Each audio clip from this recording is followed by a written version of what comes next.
Hey guys, before we get started, I just want to let you know that Aatty and I covered a lot of topics here, from the upcoming Colosseum to TOA changes to the AFK skilling debate, so I've taken the liberty of timestamping absolutely everything for you in case you'd like to jump around a little bit. Alright, that's all. Enjoy the podcast. So maybe just to start off, could you kind of briefly introduce yourself and just give a little bit of an explanation of like what your RuneScape background is? Sure, right. RuneScape career. So I'm Aatykon, or Aaty for short, I guess. I don't know where the name is from. I made it up when I was young, as I suppose a fair few people do. And I think I've been playing since, well, I don't know an exact date, but I played back in the day, is what I usually say. So I have some experience, and I know the nostalgic feel, and I've always had this like on and off quit sort of thing where you come back to a bit, but only realistically like 6 years ago was the point where I think I'm in my sixth year now. I came back to old school and thought, actually, I'll stick with it this time. And maybe a year and a half into that, I started streaming and making content. But I'm a fairly new player, and I know it sounds a bit crazy because 6 years is a long time, but compared to a lot of the other player base and players, I'm still new, and I guess I'm always going to be. Well, maybe until I hit a decade, then I feel like a bit integrated. But I do understand some of the feelings of nostalgia, and I remember all the items and the feeling of the game at least. So. But yeah, that's like my start point. And more or less got into PVM very quickly. It is what I enjoy in other games as well.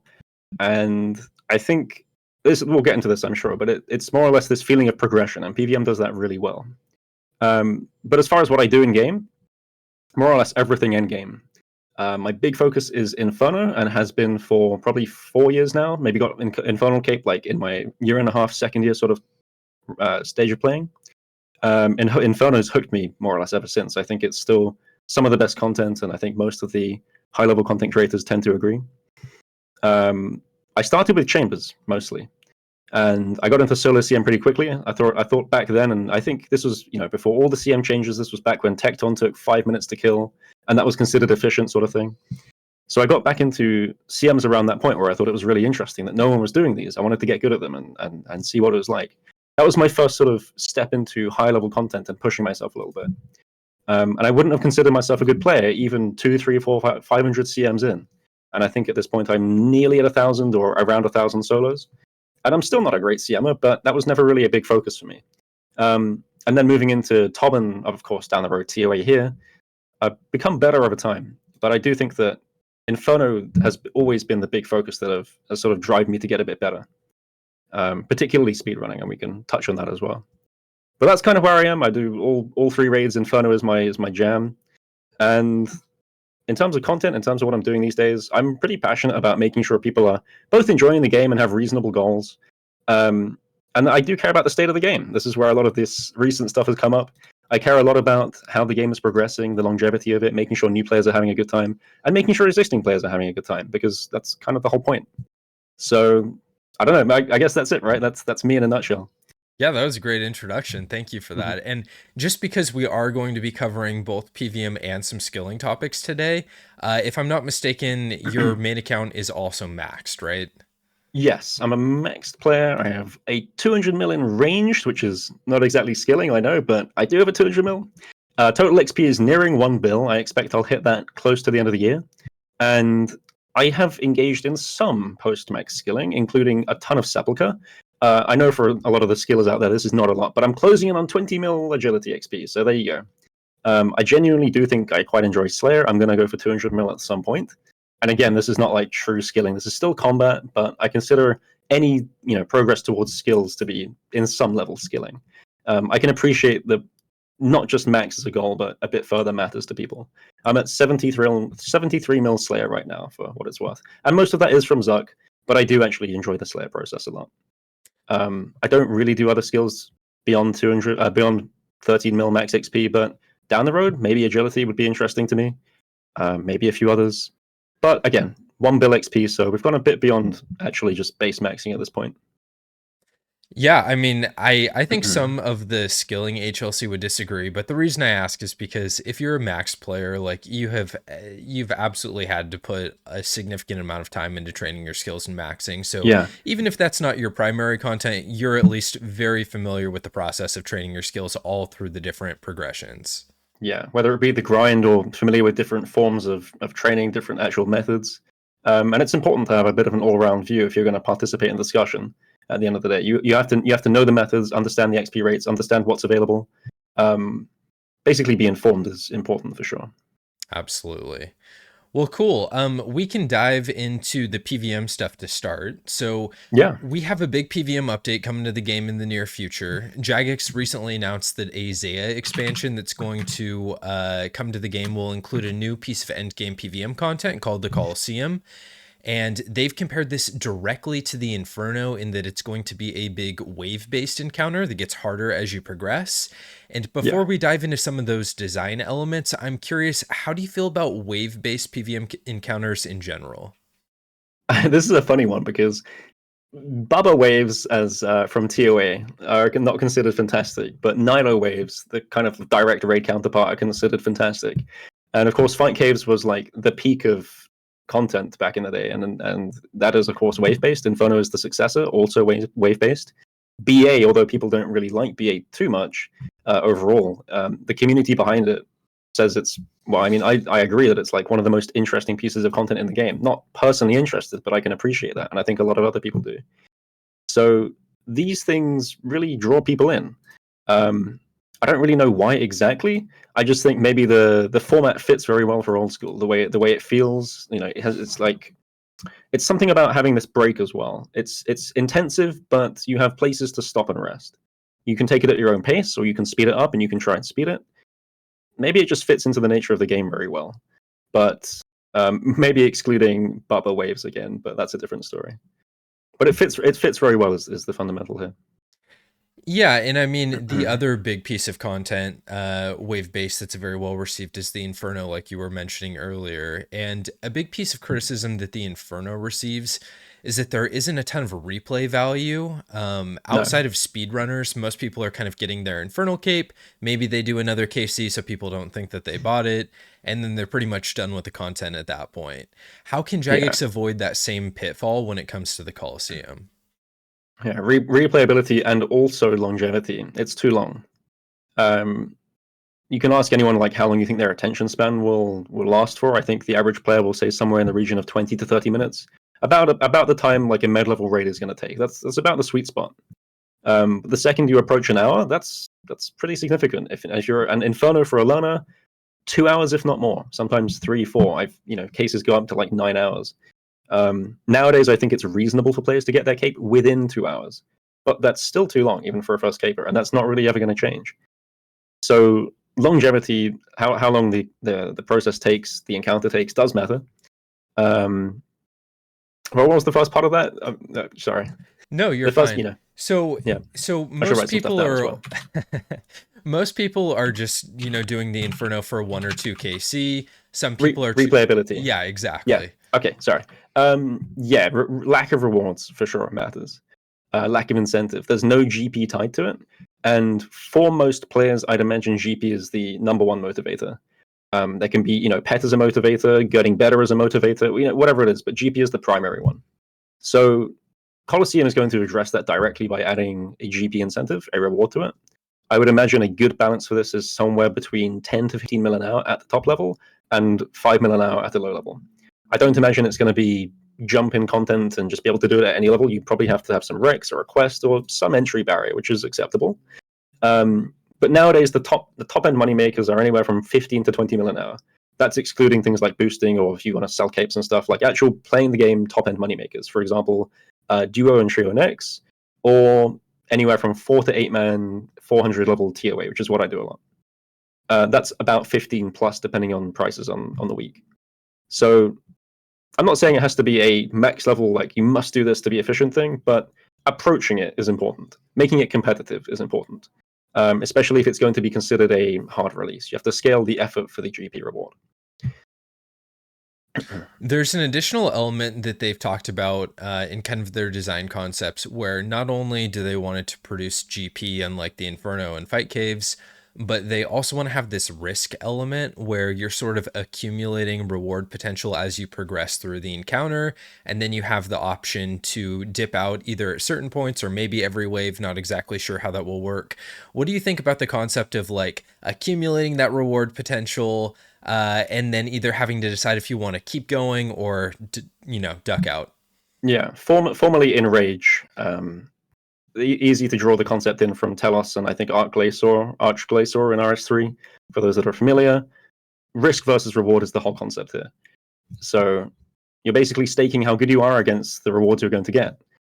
It's an arrogance meter, maybe, if you like, but it's anything to say that, I'm confident I can complete this next part of this, even if it scales up difficulty, and that's a nice little system for those who want to challenge themselves.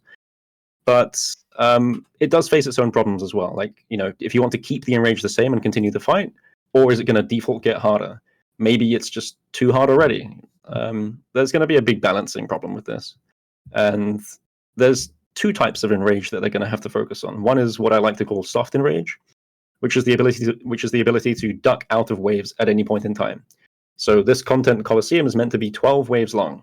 And maybe you can finish wave 1 and decide, actually, wave 2 is too hard. Maybe it's time to duck out. That would be perhaps soft enrage, the sense that the content gets harder naturally, but you can choose when to leave. And for each wave, if you fail so like, I'm back down a bit. The entire 12 waves, no matter how much of that you complete, if you back out of it, you get the rewards. But you're obviously not going to get the rest of it. So I don't know. I guess that's a form of soft enrage. The hard enrage from RS3 is the idea that if you complete the entire piece of content and you want to go back in staking the rewards from that entire piece of content, that's hard enrage, where it gets more difficult. And then if you complete the second case, you get the rewards for the first and the boosted second. This is a strange one because I think it can work with both types. The ability to duck in and out whenever you like, sort of soft enrage, and hard enrage, staking this larger amount of GP. I would honestly like to see hard enrage more than soft enrage. It's a bit more easy to understand. It's a bit sort of, I don't know if players should have to duck out and not get rewarded, I guess. But I don't know. I'd like to see hard enrage really up to something. They can call it percentage-based enrage like RS3. I don't really know. But this idea is something that appeals to a lot of people. We don't really have scalable difficulty anywhere, and it's very, very popular. So it doesn't hurt to try it at the least. And if it's terrible, then they can adjust it or get rid of it. Just have the base content. Doesn't hurt, basically. Yeah, you just said something really interesting, which I have some questions about this later on, but what do you think about scalable difficulty? Because we have that sort of in a couple places in the game. Probably the best example would be at TOA in the ability to customize the invocation level and sort of customize the effects as well. But how do you like that concept in general? Because it seems like it's been very divisive. It has been. I think perhaps the biggest... Maybe TOA just doesn't do it very well. The biggest issue with TOA is that as you get better, you want to add more invocations. And most players will say up until about 400, you're not really maximizing your GP an hour. So if you want to get to 400, at some point throughout this period, you have maybe a 150 invocation set, a 300 set, and a 400 set. But because we as a community know what tends to be good or not enjoyable, like, for example, Medic, an invocation that sends swarms at you at Kefri. It's a frustrating mechanic to deal with in solos. No one puts it on in solos. Nobody. So Medic is default not a thing for solos. It's not a choice anymore. So if you're creating a system of choice in invocations and then the choice isn't there, it's not really a good system.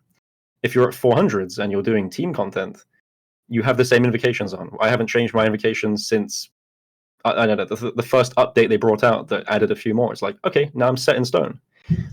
So it's a really nice system for players who want to move to the highest level.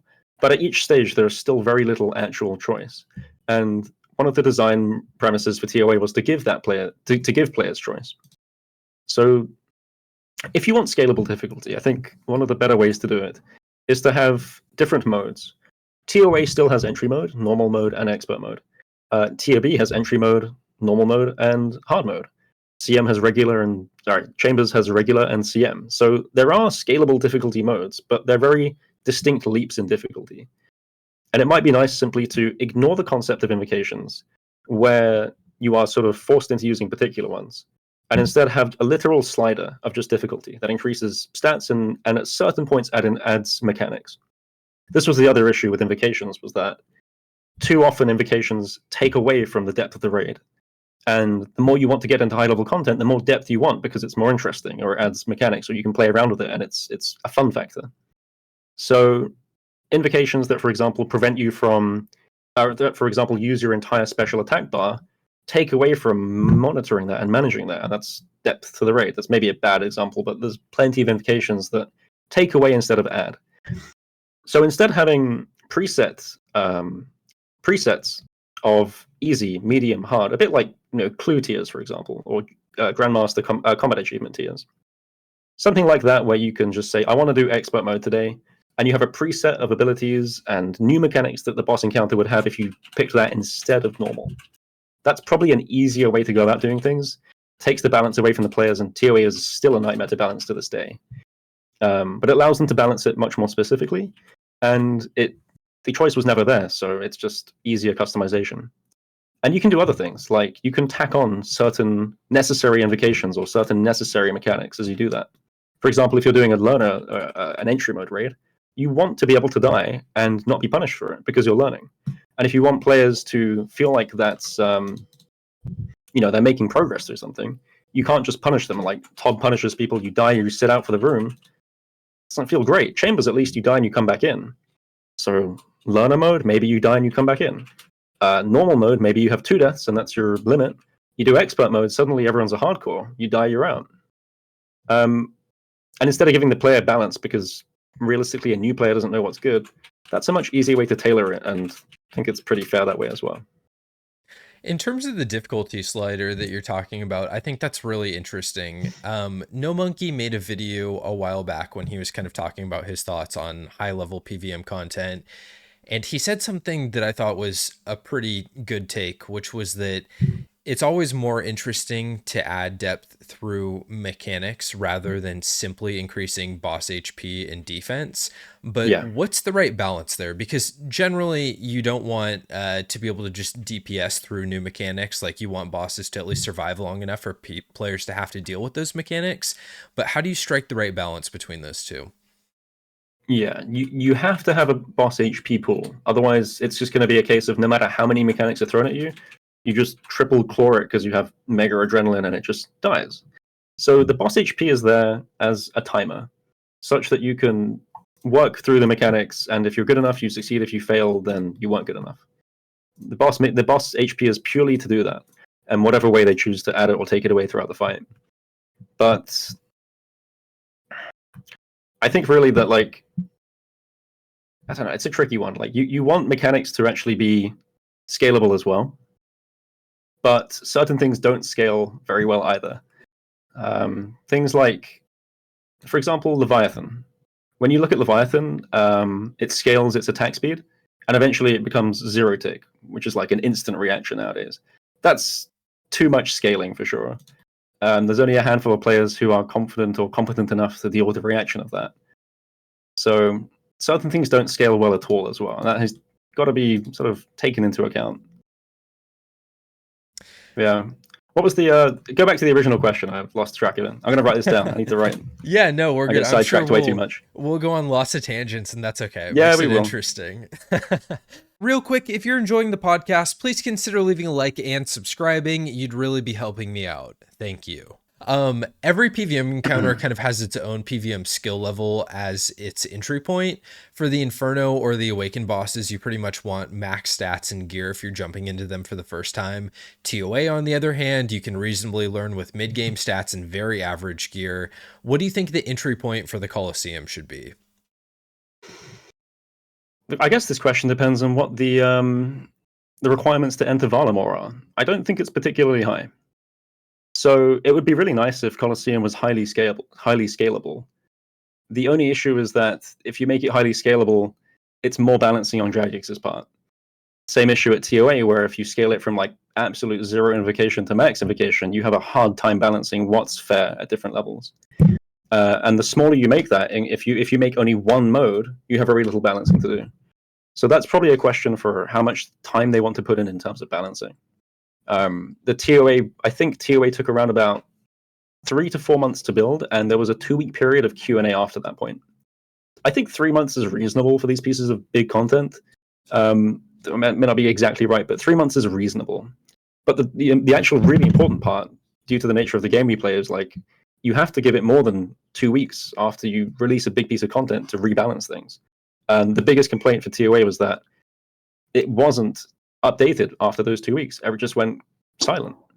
So I think if they take the time, it doesn't really matter how much time they allocate to building it, as long as they allocate time afterwards, even like a month, to fixing up little things and adjusting that balance. It will really not matter what they choose to do as far as an entry point goes. But yeah. With it only being 12 waves long, that actually feels like it would be a little bit more difficult to balance than something that has longer waves. Because if you're a very, let's say, average player and you have maybe, I don't know, 1,800 total with slightly above average PVM gear, does that mean you would only expect to be able to do like the first 2 or 3 waves out of those 12 waves? Like it just seems like there's less room. Yeah, the balancing system they had in mind was originally 12 waves split into 3 sections of 4 waves each. The first 4 waves would be Fight Caves style in terms of difficulty. The next 4 would be Inferno, and then the last 4 would be, let's call it Blood Torva for now. So you would have distinct sets of waves where it wouldn't just be wave 1 to 2 as a jump and then 3 and 4 on jump. It would be 4 sets of similar waves with slight increases. And this, like, so you have a little bit of progression difficulty, and then you get this next jump that rewards more loot, and it's a big jump. That system works really well, and it's probably what they should have used for the loot mechanics at TOA as well. But if they do something like that, then players aren't just like stuck at wave 1. You know they can at least do a third of the content, which is much better, I think. For the upper waves of the Colosseum, do you think that Jagex should be aiming to set a new standard for the hardest PVM content in the game? Like harder than Awakened bosses or on par with Awakened bosses? I like that they're... Let me write this down. I'm going to forget otherwise. I'm forgetting so much tonight. Should higher waves be like... We call it inspirational content these days, right? Inspirational level. Inspirational level is as hard... So inspirational level should mean challenging the players at the top of the game at the time the content's released. Something that gives players something to almost... A bit like Inferno, how everyone was streaming Inferno and seeing who could race there. Blood Torva was a race as well. Super fun. That should probably be the same for any inspirational level. You should want to see the players at the top compete for it. And most players should feel like it's out of reach for now. And of course, Inferno nowadays is not difficult. It's not easy either, but it's in reach of most players. So, of course, over time, this is going to come down. And even if they make something inspirational level, it's not too much of an issue in the long run. But you have to give time for players to catch up. And I don't think that, much like we don't need a raid every year, maybe 2 years is a better time, maybe 2.5. As much as players would like it, it's a bit too often. I think you have to give a bit of time for players to catch up to the previous inspirational level thing. So Inferno has been surpassed. Fan Kit, a lot of people are getting, and it's feeling like it's all right. And now Blood Torva is out. There's still only, I would say, about 1,500 players to 2,000 with Blood Torva. That is nothing compared to the amount of players with Fan Kit and Inferno, which is, I don't know, maybe like 20,000, 30,000 legit capes at this point. So it needs a break. It needs a period of time to settle down. I'd say 1.5 to 2 years is about the sweet spot, up for discussion as to what that truly is. But as it stands, I would love it to be, but I don't think it should be, is the unfortunate circumstance. Still difficult. If I had to put a number on sort of the difficulty, I would hope that it was, again, surpassing Inferno. It's hard to relate as to how difficult this really is, because most players probably haven't done things as difficult as Inferno yet, let alone Inferno speedruns or no pillars or fan kits. So I can try and put a number on it, but it may not be the most relatable difficulty, understandably. But let's just say harder than Inferno, not as hard as Blood Torva mechanically. That's the high end of what Colosseum should probably be. So if Jagex do end up going with a very high level of aspirational content for the upper waves here, what kind of reward is worthy for those challenges? I mean, should this be a purely valuable reward from like a GP perspective? Should this be a best in slot untradeable item? Or maybe it's just some sort of cosmetic kit like Blood Torva? Like, do you have any ideas of what could be the big ticket item here? Yeah, so options are GP, untradeable, useful item, or untradeable or cosmetic, I guess. Those are really the 3 big ones. I'd imagine that there are still spaces for BIS items to come into the game. Whether it's untradeable or not, I honestly would like more untradeable BISs. I think that the second you make it tradable, you remove a progression point from the game, and you need to keep adding these over time to keep players hooked on progressing their account and wanting to make that jump themselves. Otherwise, it can just be a GP thing. You just buy it, and it's okay to have GP goals in game. It's still what drives the majority of main account progress. But items like Barrow's Gloves, Defender, Fire Cape, Infernal Cape, all these play into progression of the account. These are very big goals players hook onto to pull themselves up through skilling and different parts of the game to get there. So untradables play a really big part in this. I'd like to see an untradable BIS. I wouldn't mind seeing a tradable BIS as well, but I do think it's more. I do think it's time for more untradable BISs. The funny part is that there's not. I mean, Avernic is tradable. Defender's obviously not, but it's a bit combined. But outside of cape slots, there aren't many untradable BISs. I don't think. Boots, all tradable. Torva tradable. Masuri tradable. All the big mega rares tradable. So it's only really the capes, weirdly, that are untradable. I'd like to see a bit more branching out to other slots. But it may just be a case that players want to buy stuff and it feels unnatural. So that's up to, I don't know. Needs a bit of discussion there for a lot more people. Armor slots would be kind of tricky to release with this because you would almost have to release a 3 new pieces, right? A helm, a chestplate, and a legs. And then have a chance at getting one of them. But let's say it wasn't armor, and I agree with you. I mean, I kind of feel like the cape slot is a little bit overplayed for the best in slot untradables at this point. Do you have an idea of what would maybe make another cool option for like a slot, like a ring, gloves, if you could stick it anywhere? It might be one of the cases that it needs to be something a bit like Lightbearer that's not really interacting with main stats. Something that isn't going to just be a permanent, I slap it on my boot slot, like a new boot, for example, that gives you can run like 4 tiles in a tick or something. As funny as it would be, I mean, it would have the same effect as Lightbearer. It would be very overpowered in some places, but wouldn't swamp the entirety of the gearing that players do. So if it's ever going to be a slot that isn't a cape, it would probably have to be something along those lines. As for balancing and ideas, I have genuinely got no idea, and that's another thing that I think needs a stupid amount of discussion, because Lightbearer, as it stands, has broken the game and continues to this day. So it's a very scary thing that the first iteration is that strong. And while you could nerf it, even if you nerfed Lightbearer by 50%, it's probably still going to make an appearance in some setups. Very scary potential for a BIS like that to overtake and more or less knock out the other items. So has to, at the very least, fit in without devaluing them. So I want to just like throw an idea out here, and I'm not saying for anyone listening, this is not like a serious suggestion, so calm down. I can already see like people pulling out their pitchforks. Yeah. But what if the reward was something like an item where you could combine the Lightbearer with any other ring that you want? And the reason that I ask that is because if you were able to do that, that then would not mean that that ring is the only ring that you would ever use. You would ideally want to have a best in slot mage ring with the Lightbearer integrated with it, a range ring, a melee ring. What do you think about something like that? Yeah, ring of the suffering archer god imbue. Yes. As much, I don't know. I like the idea. I haven't given too much thought into the whole balancing idea of it. And I suppose you could argue that with Lightbearer, what if you just combine it with every ring? Can you have a Lightbearer, like an archer's Lightbearer, or a melee ring Lightbearer? What's the limit on that? And overall, if you did that, if it was all the rings, then you have to get all the rings. You have to get tons of Lightbearers as well. Potentially an issue for where the new item comes from. It feels like it's hella complex, really.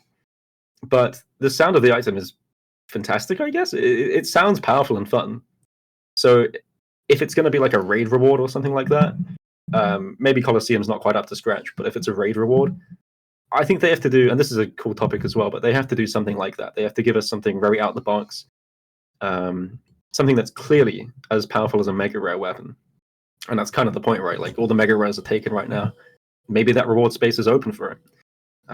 Other suggestions are like, instead of adding a combination ring, add a second ring slot. We have 10 fingers, so it's been proposed several times, like, just give us another ring slot. Other games have ring slots and jewelry slots and like earring slots and stuff.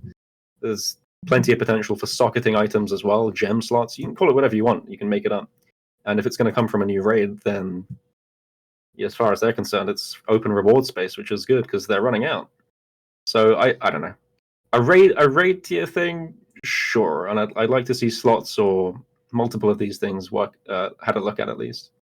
The only issue, if Lightbearer is considered so strong you must wear it, and you get 2 ring slots, Lightbearer permanently sits in one. You still only have 1 ring slot, really, but I don't know. Maybe that's the case. Maybe that's just how it is. First of all, I absolutely love the idea that like you finish this crazy 12-wave encounter and then your character just unlocks the knowledge that, oh yeah, I have a second I've got 2 hands. It's a funny thought, yeah. I think out of nowhere, whatever they decide to put as the reward for this, I would personally really love this to have a unique mechanic instead of just being a best in slot stat upgrade. I think that items like the Lightbearer, like the Elysian Spirit Shield, like the Blood Fury that offer some sort of interesting out of the box mechanic that's not just directly tied to stats is far more interesting than just a best in slot upgrade. Yeah. As long as it goes through a few iterations of beta world testing, ideally they work with some of the guys who, like, for example, run the stat spreadsheets or like the super high end stuff, that it's really going to affect them. That getting just relevant feedback, and they've been getting better at it. They do it all the time. So I have faith that something like that can make it into the game. Need some ideas. Maybe that's something for the comments, right? Just like throw it out there, see what it's like. And this is the thing, because it's so hard to come up with something, but this might just be one of those things where you throw 100 ideas on the table and sift through them, and eventually one's like, that's it. That's fine. I got none of them. I got 10 bad ideas. That's about it for now. Yeah, I like that. If anyone has any cool ideas, definitely drop them in the comments, because I think trying to brainstorm those new best in slot items that are like creative mechanics is one of the most fun things to sift through and discuss in Theorycraft. So definitely drop them below. Speaking of the upper waves in this new Colosseum, let's say waves 10 and 11, not quite the final wave yet. What are some good PVM encounters that Jagex should be taking elements from to incorporate into their design for those waves? I'm writing this one down. Good mechanics for super high waves. I'll deviate from this slightly by saying that a lot of the truly interesting mechanics and depth that a lot of content offers is generated from movement. And when you consider what's available to you to manipulate in the game, your character's position comes up. Like, clicking to move your character is truly fundamental. Switching your gear is truly fundamental. And your prayers. Those 3 things come up as the major 3 aspects of how you interact with the game world, especially for PVMing. There are some few other things, but those are the main ones. And of those, the one that has the most depth and sort of interest tends to be how you move. A lot of the greatest mechanics in the game, for example, the whole of Ulm, more or less, especially in solos, is purely driven by your pathing, how you control your movement, in relation to the tiles available, and all these methods like 4-1, 4-0, 7-3. Just everything is reliant on a movement in particular. And it's something that, in particular, you can force players to do. And when you look at like Warden Skulls, for example, super fun mechanic, the fun mechanics also rely on this. So if we're going to talk about both good and fun mechanics and mechanics that have high depth, it needs to be movement related. It has to force your character to do something in the game world. It could just be like clicking orbs at Warden, that's fine. But also like corrupted gauntlet, regular gauntlet, where the floor changes and you're forced to move position. And be aware not just of your current position, but where you might want to move to. Or if you're in a position where you're going to get swamped, you have to take some preemptive movement. It's a decision-making thing as well. You can talk about some of that for gear. For example, an attack is coming, you need to put on tank gear. This doesn't really exist in the game right now. It's more so maybe like put on a prayer, but you can do the same thing for tank gear down the road as well. So a lot of these sort of forced actions work quite well, but particularly movement tends to play in. a lot of the mechanics these days tend to be stolen, and the term they like to use is reflavored, which is fantastic. That's more or less what it is. I mean, it's a point and click game using a mouse. Everything is reflavored, and that's completely okay as long as it feels and tastes different. And DT2 especially, all of these bosses, the 4 DT2 bosses, are very next generation bosses. I think they each have a little bit that play into movement, rhythmic cycles, bit of gear switching, bit of knowledge of what's going on, and they all feel like very complete encounters. And maybe the only thing they kind of lack is a bit of depth, a bit of abusability. There's almost only one way to really fight them, and it's a strange complaint to have for a game, to say that it's almost well built, too well built to not have variation.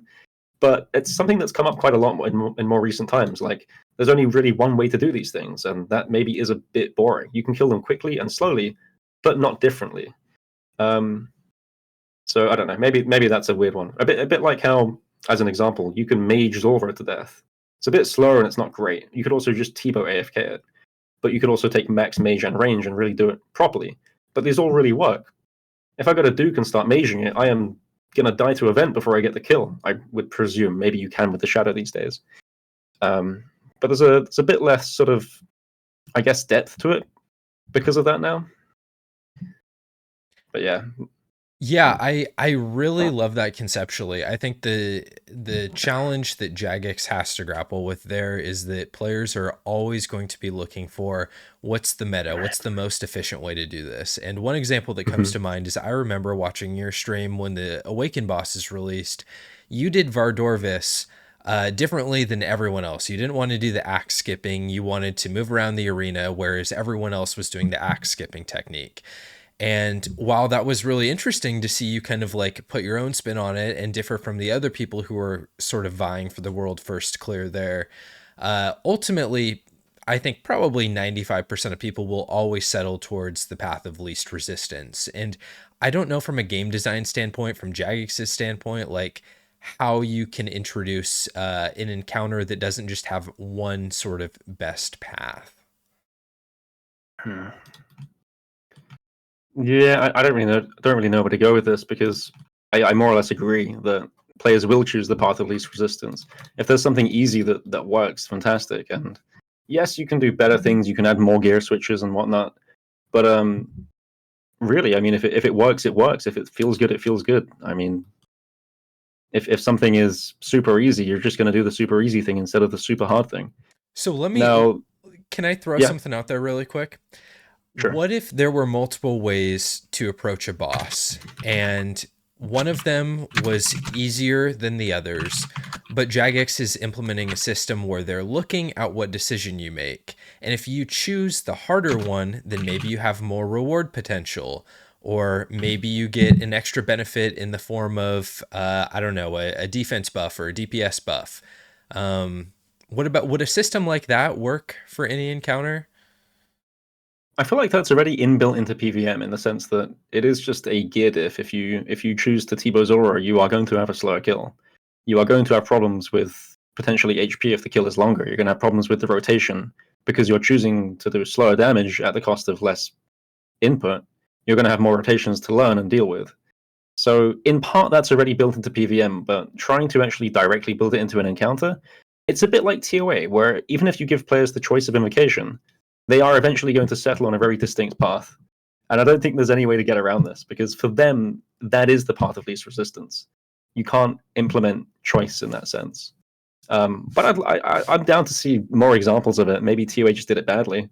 I'm not convinced it would be the choice that players think it is.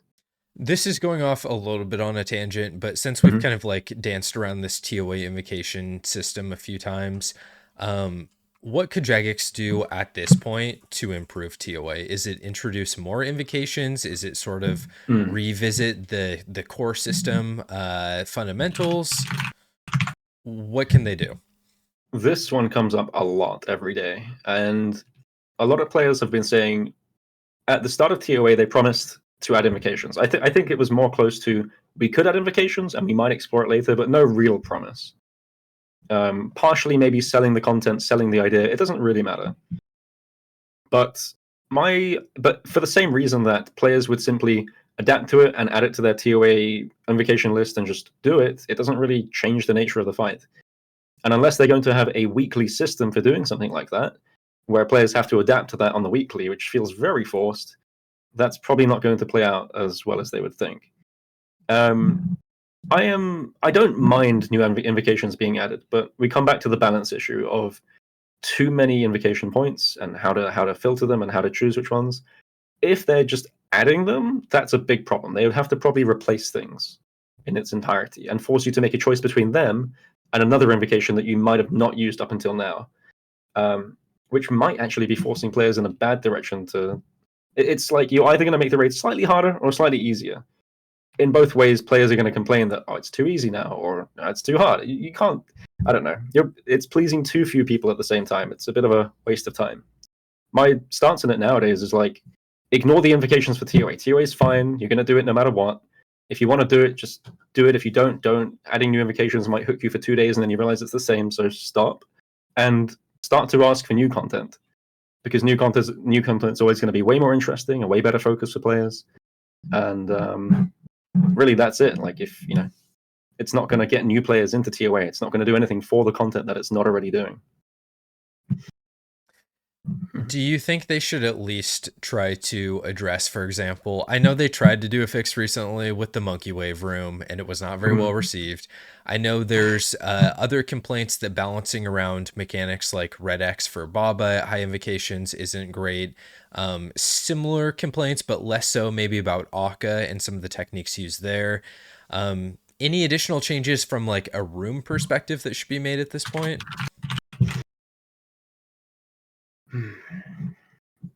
I'm more or less in the same position that I don't think changing these things would introduce new players to the content. And if anything, it's something that only existing players would see the difference in the first place. So it's the same position for invocations, where I don't think it really does anything in the long run. Now, you can make the argument that Baba is genuinely unfun, and trying to make something more fun is really important. That's for sure, it matters. But players have kind of got into the groove, and nowadays I don't think it's like, if someone says to me, should I be red Xing Baba? The answer is, you can learn it, and it's a nice skill to learn it. It is a bit of depth at the end of the day. It's not going anywhere, so let's stop complaining about it, perhaps, and just embrace it as a mechanic you can learn. But Baba is, if anything, easier doing it with the boulders if you position Baba. I don't see any of the other mechanics in the raid, like Akka Butterfly, to be... Maybe it's strong, it's worth learning, but at least it's depth. And a lot of these things come down to its interesting depth. Like, for example, wave skipping at Zebak. It's actually fun. It doesn't matter if these things are a bit broken or a bit imbalanced. It's a bit of fun, it's a bit of depth, and that's okay. So trying to patch out Red X or trying to improve rooms in that sense might actually devalue a lot of what the content currently is, more than actually help players and make them see it as something more. So you said something important a minute ago, which was, if we're looking at it from a fun perspective, that's maybe a different conversation. And at least from a Baba perspective, when I was doing my 450 kit runs, I did not opt for Red X. One, because I think it's kind of just an annoying mechanic, but it also is just a very repetitive and uninteresting mechanic, in my opinion, for that room at least, where you are essentially repeating the same short cycle on loop until the boss is clear, and then you're not actually engaging with the core mechanics of the boss at that point. If they were to at least introduce an option to where maybe Baba doesn't hit through prayer to the same extent that he does at the upper levels currently, or introduce some sort of way to interact with that boss in a more fair and interesting way, but also still offer the ability to red exit if you want to. Is that an improvement from a fun standpoint if we make that change? I guess this is more like fundamental to, should the room have a, not like a complete overhaul, but a redesign to the fundamental mechanics of engaging with Baba? Yeah. The short answer is yes. I think it would be really fun to explore some different options. One example, let's have an example. When I was at playtesting for TOA, I saw Baba and thought, this is quite plain. It is really just I stand there, I click, I tank, I go through a boulder. It's kind of it. It's a plain room, and it's okay to have some stuff that's not as interesting, but this was insanely dull for what I thought it was. My immediate suggestion was make it a reactive boss. So a bit how like Warden is reactive, it shoots off and then it shoots his arm to the side and then bang, and you can react to the position of his arm and you know where to go. Do something like that for Baba, make it a bit more interactive. Baba raises its right arm and slams the ground, you get out the way of its arm. You're not even reacting to a telegraph. I mean, there's no ground telegraphing. It's like an animation telegraph. That's something I think would be really fun. I love reaction content, but it has to be balanced between. And I'll transition this to the nightmare problem. The nightmare problem is the idea that nightmare fight is actually really good, but nightmare has this potential to just melee you randomly for like a 60. And in some cases, that's either going to kill you or make the fight way harder because you bring less food for the fight, because the fight's practically 0 damage. And if you have things that are reaction-based, it's okay to have them, but not all the time. So these kind of mechanics are great, but they have to be very careful as to how much they are presenting throughout the fight. Nightmare is the entire fight. There's no point at which it can't just run up to you and be like, bam.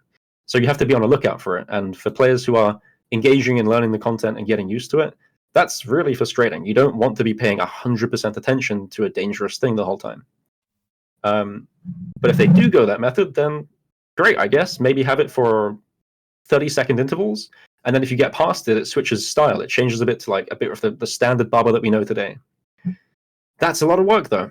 And as much as I appreciate that would be a fun and more interactive version of Baba, the question fundamentally is, would that time be better spent on new content? And again, would the players at TOA really just who are like, grinding TOA long term?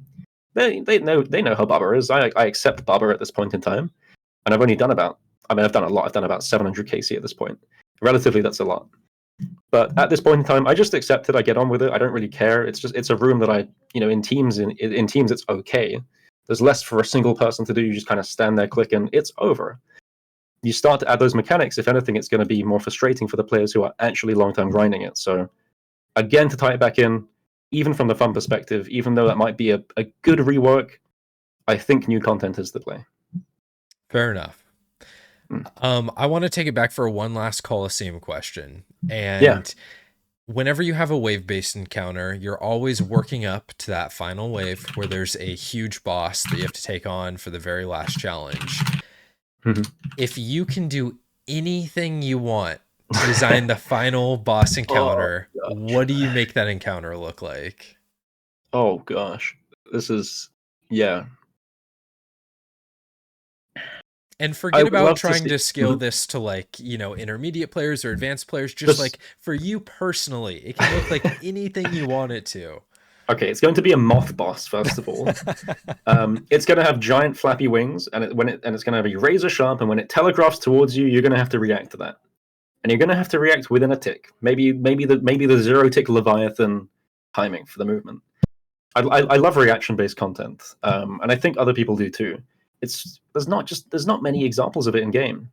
And I guess it kind of shows because the amount of sheer struggle that players had with 0 tick Leviathan, when in reality it was like, you do a bit of practice on the regular boss, and then after maybe 3 hours of practice, even on like day 2, I was able to do it. Not with consistency, but do it. And nowadays I do my regular kills on 0 tick because it's not that bad. But it goes to show how sort of new the player base is to that kind of thing. We have some now with Warden, I suppose. If sort of, it's a bit. You can track it if you want to, but you can also stand at the front and just dodge, and it's okay.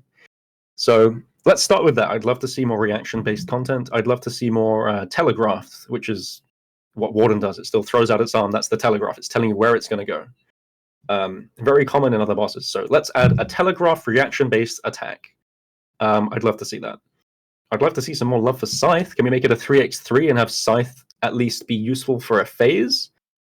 That's a different thing entirely, but Scythe is extremely undervalued. I'd love to see it have more use cases through content. And let's have it be susceptible to Scythe, which means 3x3. Decently sized boss. As far as other stuff, maybe more dodging again. Not necessarily like telegraphed dodging, but you can throw all sorts of things at a player. And again, movement is a really important part of this.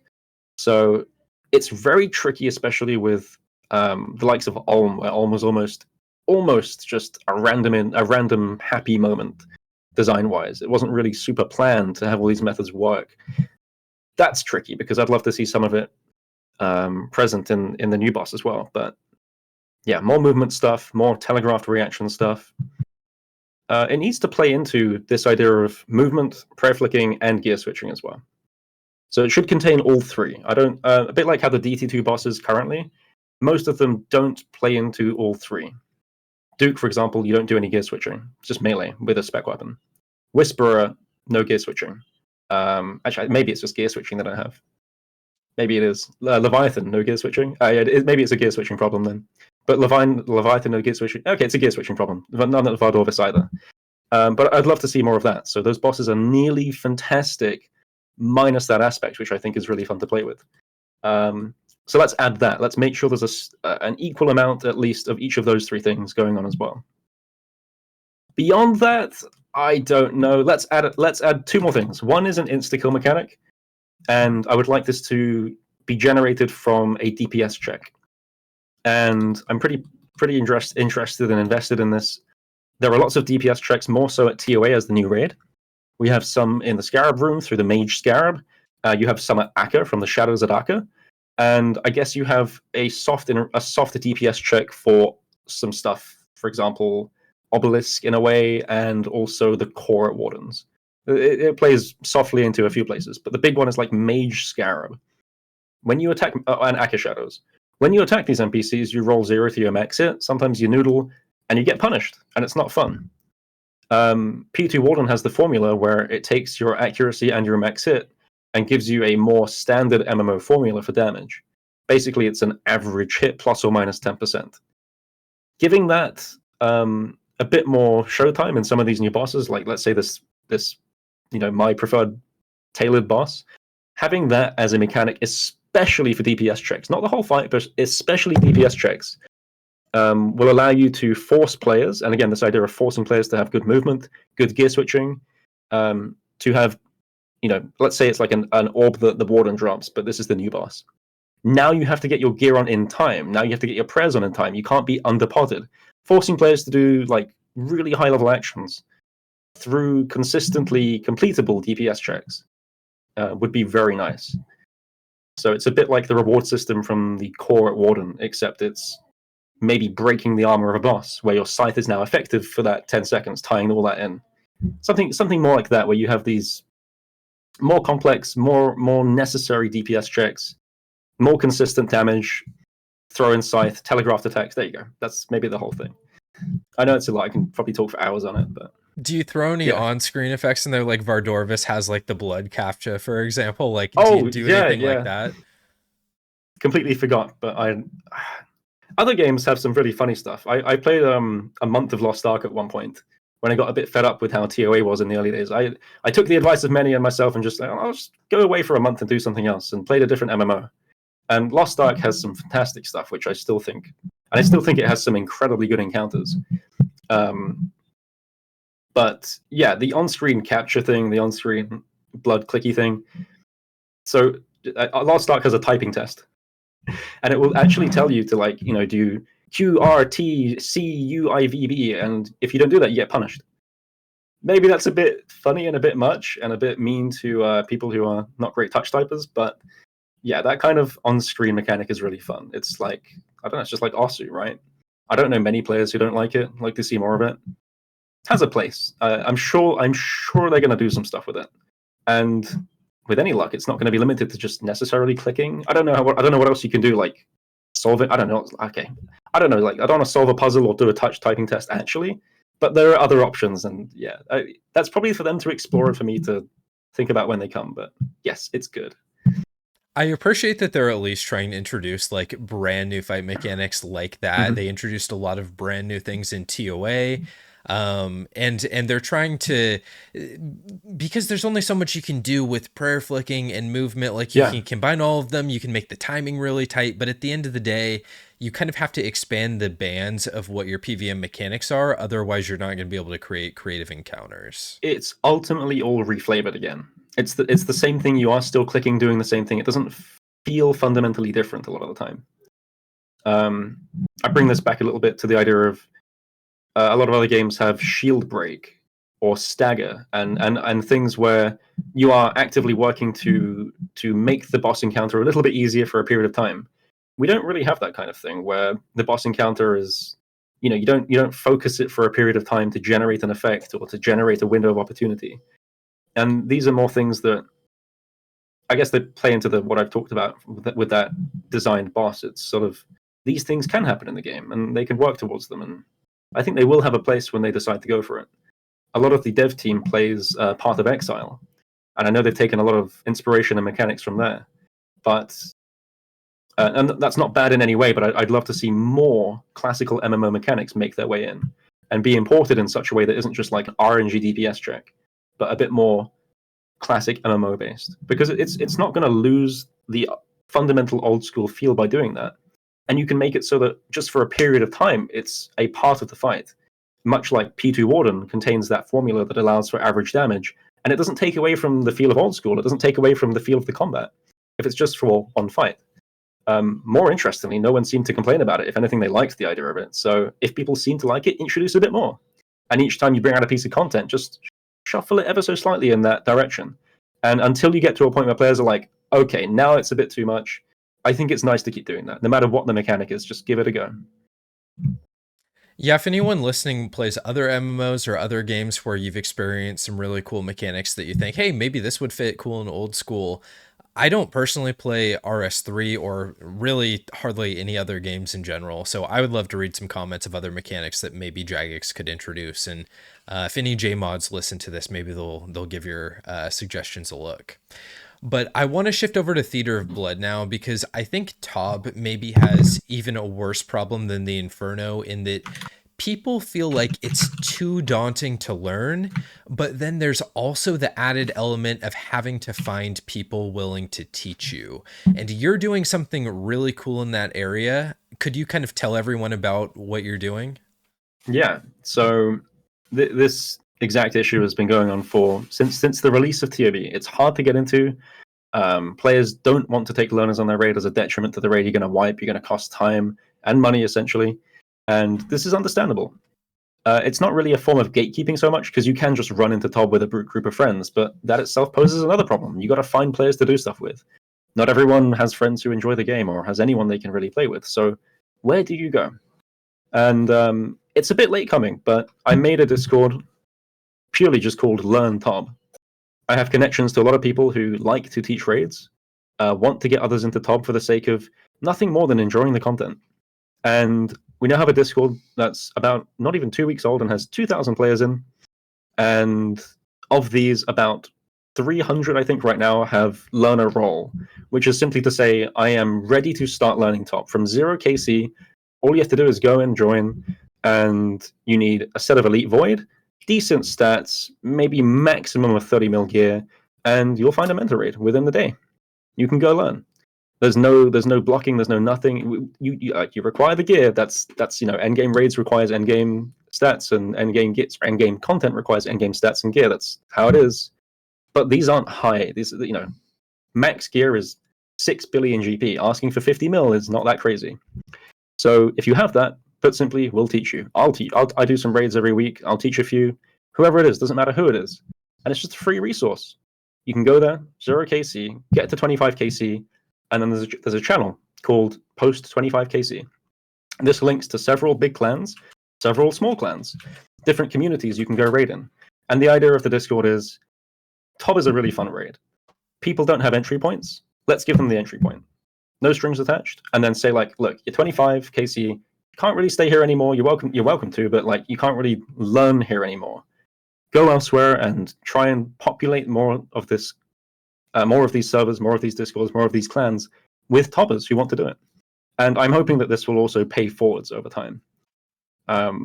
It's a really, really good environment. The learners there who are 5KC are better than some of the people in, not to name it, but, well, okay, to name it, we do raids with like 100KC.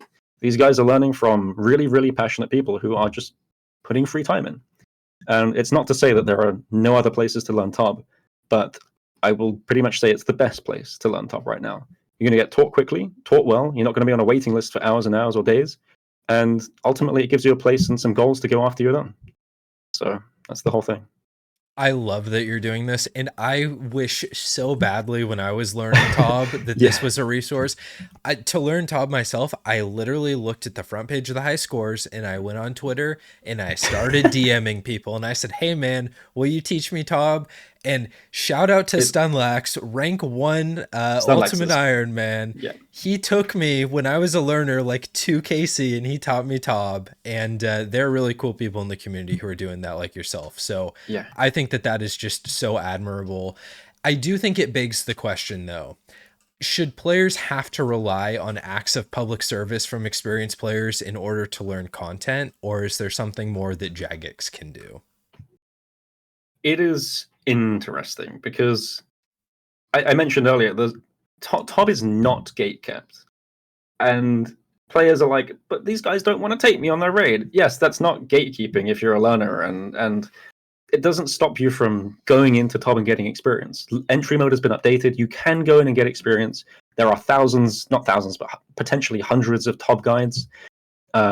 Exact has some fantastic YouTube guides. The content, the resources are there. Even the content, like Learner TOB, is entry mode is there to help you. If you want to get good before you even join a team, you can do. You're not being gate kept from doing that. And the teams that are gatekeeping you are maybe the ones that are like 100 KC and asking for a fair rec to join. But you can go with other learners. And personally, my experience for learning TOB was on 416, the free-for-all world. I went there twice, not just on my main account, but also my alt account. So I'm extremely familiar with how 416 functions, and it's in particular how to get from 0 to, let's say, 10 KC to go raid elsewhere, how to do that on 416. And this more or less comes down to being proactive. This is what I always say. You have to be proactive, and you have to expect to talk to people. You should not be entitled to be taken on raids by 100 KCs or even 10 KCs. You need to work for your KC. And I understand that this isn't for everyone. It's a tricky process, and sometimes you're on at the wrong time of day. There is genuinely no one around. So perhaps it is just a bit impossible, but it's possible at certain times, or if you put enough effort in. And I guess it comes down to, should you have to put that much effort in to go and find a raiding party in an MMO? No, not really. TOA, I know we use it a lot, but it's just a good example for a lot of things. TOA is a fantastic example of a raid that's accessible. It's the fundamentally good thing about TOA, beyond some of the janky mechanics and whatnot. It got so many people into raiding. It is unfathomable. I don't know if you go to if anyone's interested, go to the board at TOA and have a look at the total completions, and then go to the board at TOB and look at the total completions. Despite TOB being out 4 or 5 years and TOA 1 year, TOA has more completions, indicating that there are so many more players who are interested. And a lot of you watching are almost certainly players who started raiding through TOA. So it screams that players want to do this content. They actually really enjoy this. And it's hard to find the entry point. So the question is, what did TOB do wrong? TOA did accessibility well by scaling it with invocations. Is scaling the key, or is there other things that they can do? One big thing is dying in TOB. When you die, you're out. When your whole team dies, you wipe. In Chambers, for example, Raids 1, if you die, you just go back in. There is no fundamental wipe mechanic, which is quite nice for the learning process. That should be considered, and TOA obviously gives you the option to, but that's part one of making the raid accessible, is not just kicking you out when you all die. Letting you get more experience, go back in. Part two is making it scale. And I would argue that nowadays it's never going to be as good as TOA, but entry mode does its job really well. And it's had a few updates over the years, and as it stands, you can learn to do regular TOB through entry mode. You have a point of entry that is relevant enough that you can go there and learn more. So between maybe changing how the deaths would work, and bear in mind, I don't think TOB needs a change. This is more about for Raids 4, Raids 5 down the road. How to make the future raids accessible, learn from the mistakes of TOB. But making deaths matter less in that sense, or adding an invocation that allows you to do it in TOA's sense. Making it scalable or have some entry mode difficulty, preferably not just like an entry mode, regular, and expert mode, but like, easy, medium, hard, like the clue tiers, for example. A little bit more diversity, 5 different points of entry. Preferably with scalable rewards as well. So if you go into entry mode, you really don't get much except base loot. You go into normal mode, then you do actually get, like, I don't know, let's say you get a Vernix, or let's say you get Justy. You do a regular, you can get a Vernix. You do a hard, you get the weapons minus scythe. You do an expert, you get the scythe, for example. So scaling the reward based on those would be fantastic as well. But I guess that's more or less the key here, is like, just learn from TOB, add these things in, and that will do for raids 4 quite happily. Okay, I want to unpack that a little bit, because you just brought up Yeah. like 5 really good points that I want to address. So I think you and I are aligned on a lot of our points here, but I do want to offer a little bit of not necessarily pushback, but an alternative perspective for like TOB learning. So the first thing is that I have done plenty of 416 myself, free for all world for TOB. I would not wish that on my worst enemy. That is the worst experience I think I've ever had in RuneScape. And one of the reasons for that is that you end up queuing with people. Well, God, there's so many bad reasons. But first of all, a lot of these people are playing on very bad internet connections because they're actually gold farmers. So you're dealing with a lot of disconnections. You're dealing with people who are leaving mid-raid as soon as they die and they realize that they're losing loot potential. So oftentimes you're not getting past like bloat room, for example. And you're just experiencing a high degree of wipes due to, I wouldn't necessarily say inexperience, but it almost seems like apathy from the people who are participating in the raids with you. The other side of that coin is that there is the entry mode that Jagex has added to the game, and they've also updated entry mode since they originally released it. And I think that those changes that they've made have improved it.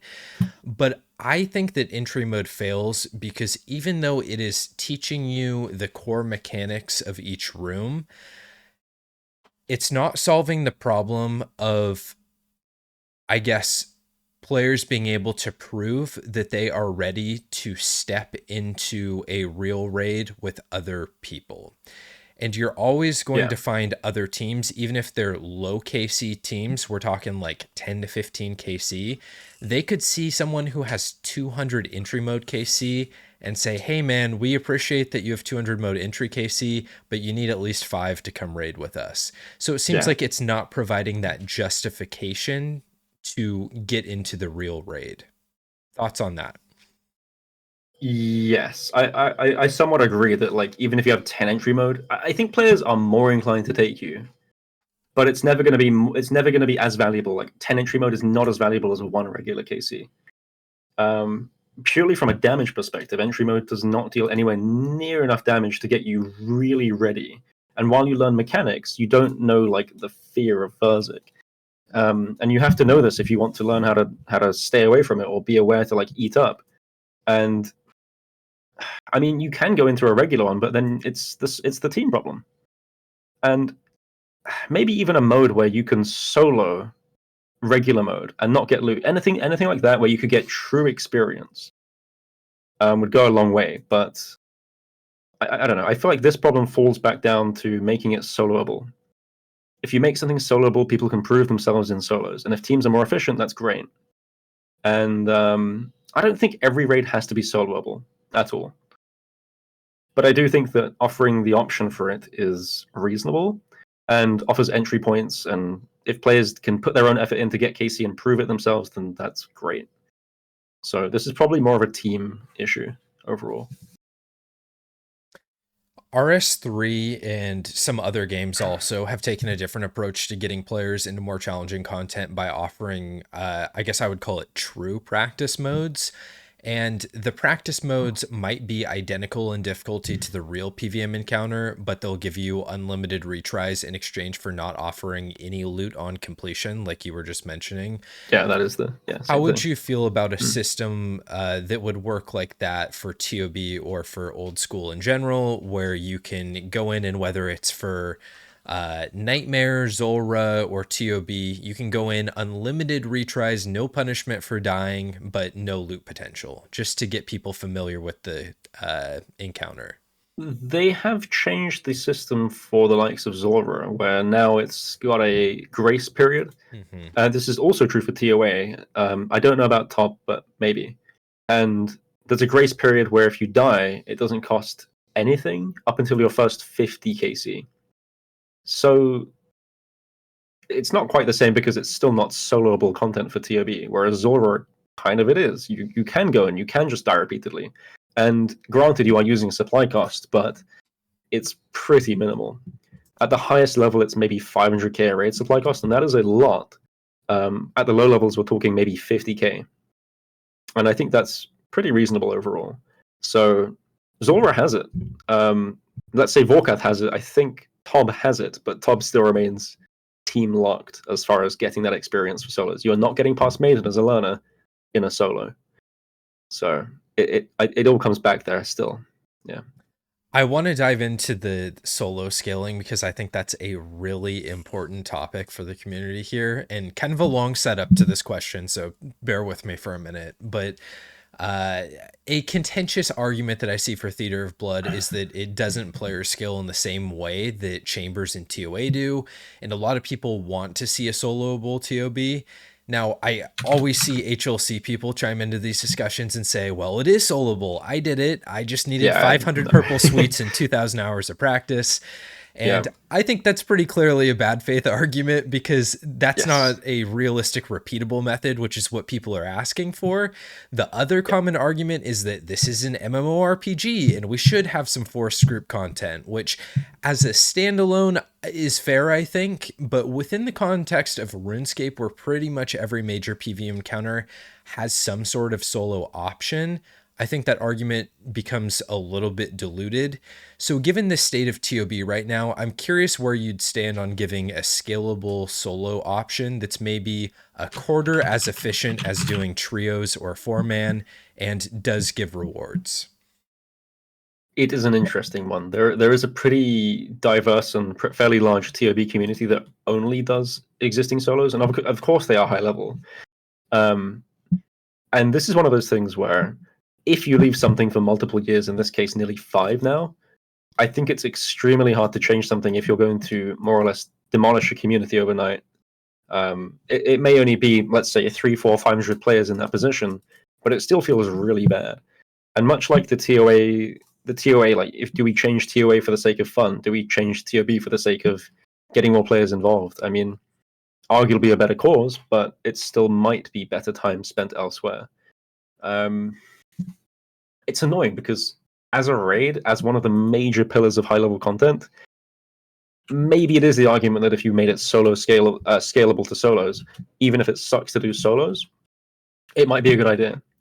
Now, the reason I think why they didn't make Top solo in particular is because of the loot scaling. And loot scaling from into solos, even if you could do like 1 hour solos at that level, would still be better than doing 5-man 20-minute raids because it's 1 in 9 no matter what you do. So I think they're partially locked in because of that. Partially, again, might be better to focus on the new content. Maybe a bit of both there. Okay, so I realize this is arbitrary, but so let me throw this out here for a second. Let's say Jagex offers scalable TOB option. It takes 4 times as long as doing a 4-man, and the purple drop rates are adjusted so that it is not more efficient than doing it in any level of groups. Let's say it's a third as efficient in terms of purples. Where you could entirely cut entirely cut purples out of it if it's the sake of like getting players into the raid still. But I mean, I don't know if I'd ever be against it really. There's no downsides other than time spent to create it. I think this is one of those things that needs to be put to the wider community, because I'm not informed enough really to understand how many players truly want to make it to top at this current time. I know for a fact there's more interest over time, purely because of this drive of players who started at TOA rating and now are funneling to Chambers and now to top. There are definitely more players in that position, but me alone, I don't know if that's something that really a lot of people would benefit from, and how many compared to new content ultimately. So it matters. It's worth talking about. This one is one of those that people need to really start piping up about. If you want something changed, discuss it, get it mentioned. Doesn't matter if you go on Reddit, on Twitter, if you're friends with a JMod or find them in game. It doesn't matter where it is. Just let it be known. And especially the community managers these days. one of the biggest issues for Jagex community managers is probably pooling information from as many sources as possible and getting a really wide variety of opinions. And at the end of the day, they are going to focus on what the majority of the player base wants. That's completely fair. But if 20 people are saying this, it's not going to happen. If 3,000 people are saying this and they're collectively saying like, "Hey, I really want to get into TOB. Now's the time." Just start generating noise. That's more or less what it is. It doesn't matter if it's the right solution or not, but you got to discuss it. Otherwise, it's not going to get anywhere. So I would say myself, not well informed enough. More community discussion, more noise. That's the direction to go for this kind of thing. I like the idea. Is it worth the time? Got to prove it. That is a very reasonable take. And I do want to say, I very much appreciate that you and Kirby, and those are the two examples I point to because I've spoken with yourself and had Kirby on the podcast as well. Both of you are, probably top 10 PVM players on most people's lists, I would guess. But you guys are not, humble answer. You guys are not stuck in your ways though. Like, you are receptive and open to making improvements to content to make it either more accessible or more fun. And I think that that's not a sentiment that's necessarily shared amongst the entire HLC PVM community. No, certainly not. I've been through phases playing the game where I have been extremely elitist, if not gatekeepy at times. I also like to think I'm aware of that now, and that players do go through that phase, and that's normal, especially as you get to a stage where you want to do high-level content or you want to speedrun. You are going to be one of the best players in the game. You might be entitled, you might be arrogant, you might even be able to justify it. But looking out for basically the majority of players is still important, because at the end of the day, like, RuneScape is a game, games are fun, and players want to have fun and chill. It's not just about you. And if you want, and this is the big argument that more or less everything I say will revolve around. If we as high-level players, what we enjoy is high-level content and new raids and really difficult stuff coming into the game, that's fine. And a bit like how if you want TOB changed, you should make some noise about it. If you want to generate that noise to push for new content, then you need more players in that position. So if I'm not doing a part in my position to get players invested and interested in TOB via a learning Discord, or TOA by making a TOA resources Discord, or Inferno speedrunning, and getting players, basically taking them from "I'm a noob, I don't know what I'm doing," to "Hey, this is a raid that's kind of cool," to "Let's funnel them through the tricky part of the raid, get them invested in high-level content, and make sure they enjoy it. Don't just do it for the sake of myself, but like because I actually think that the progression of that and that part of the game is both integral and really fun." Push people all the way through that and get them to high level to generate that noise. And it's beneficial for everyone by doing that. It's maybe it's a bit selfish in that sense, but people benefit from it in a real way. So, I think it matters, especially if you're in a position that I'm in, to be able to have some influence or set up a TOB Discord. You don't have to do it, but it sure as helps you in the long run. And as it stands now, players are getting into TOB. I've noticed that more and more people ask about it. It's a knock-on effect of the accessibility of TOA. If you backtrack to TOA at the start, I would have said it was too accessible. It's a bit silly. But I'm understanding more things like, the amount of players there does actually matter. Fang is extremely inexpensive for the quality and Lightbearer. And yet these items are doing wonders in terms of giving players an in to the content they excel at. So it's not all bad. There are still some real tangible benefits from it.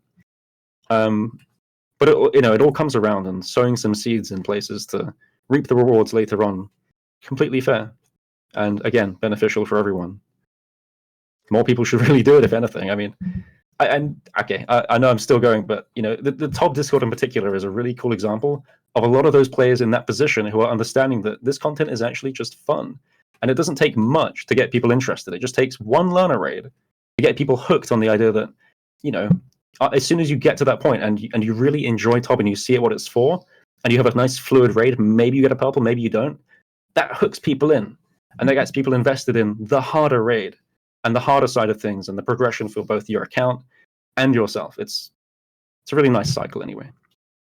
Yeah, I mean, you brought up the Discord and getting into TOB to sort of dip your feet into it because it's a fun activity in general. I mean, like, I have friends who, one friend in particular, my friend Wings, is a maxed Iron Man. He has thousands of hours of playtime. He has every piece of gear imaginable, and he has never touched Tob, no Vernic Defender, because I don't really know why. But for anyone that's in sort of like a similar position where they've gone through most of the PVM content, Tob's just been too daunting.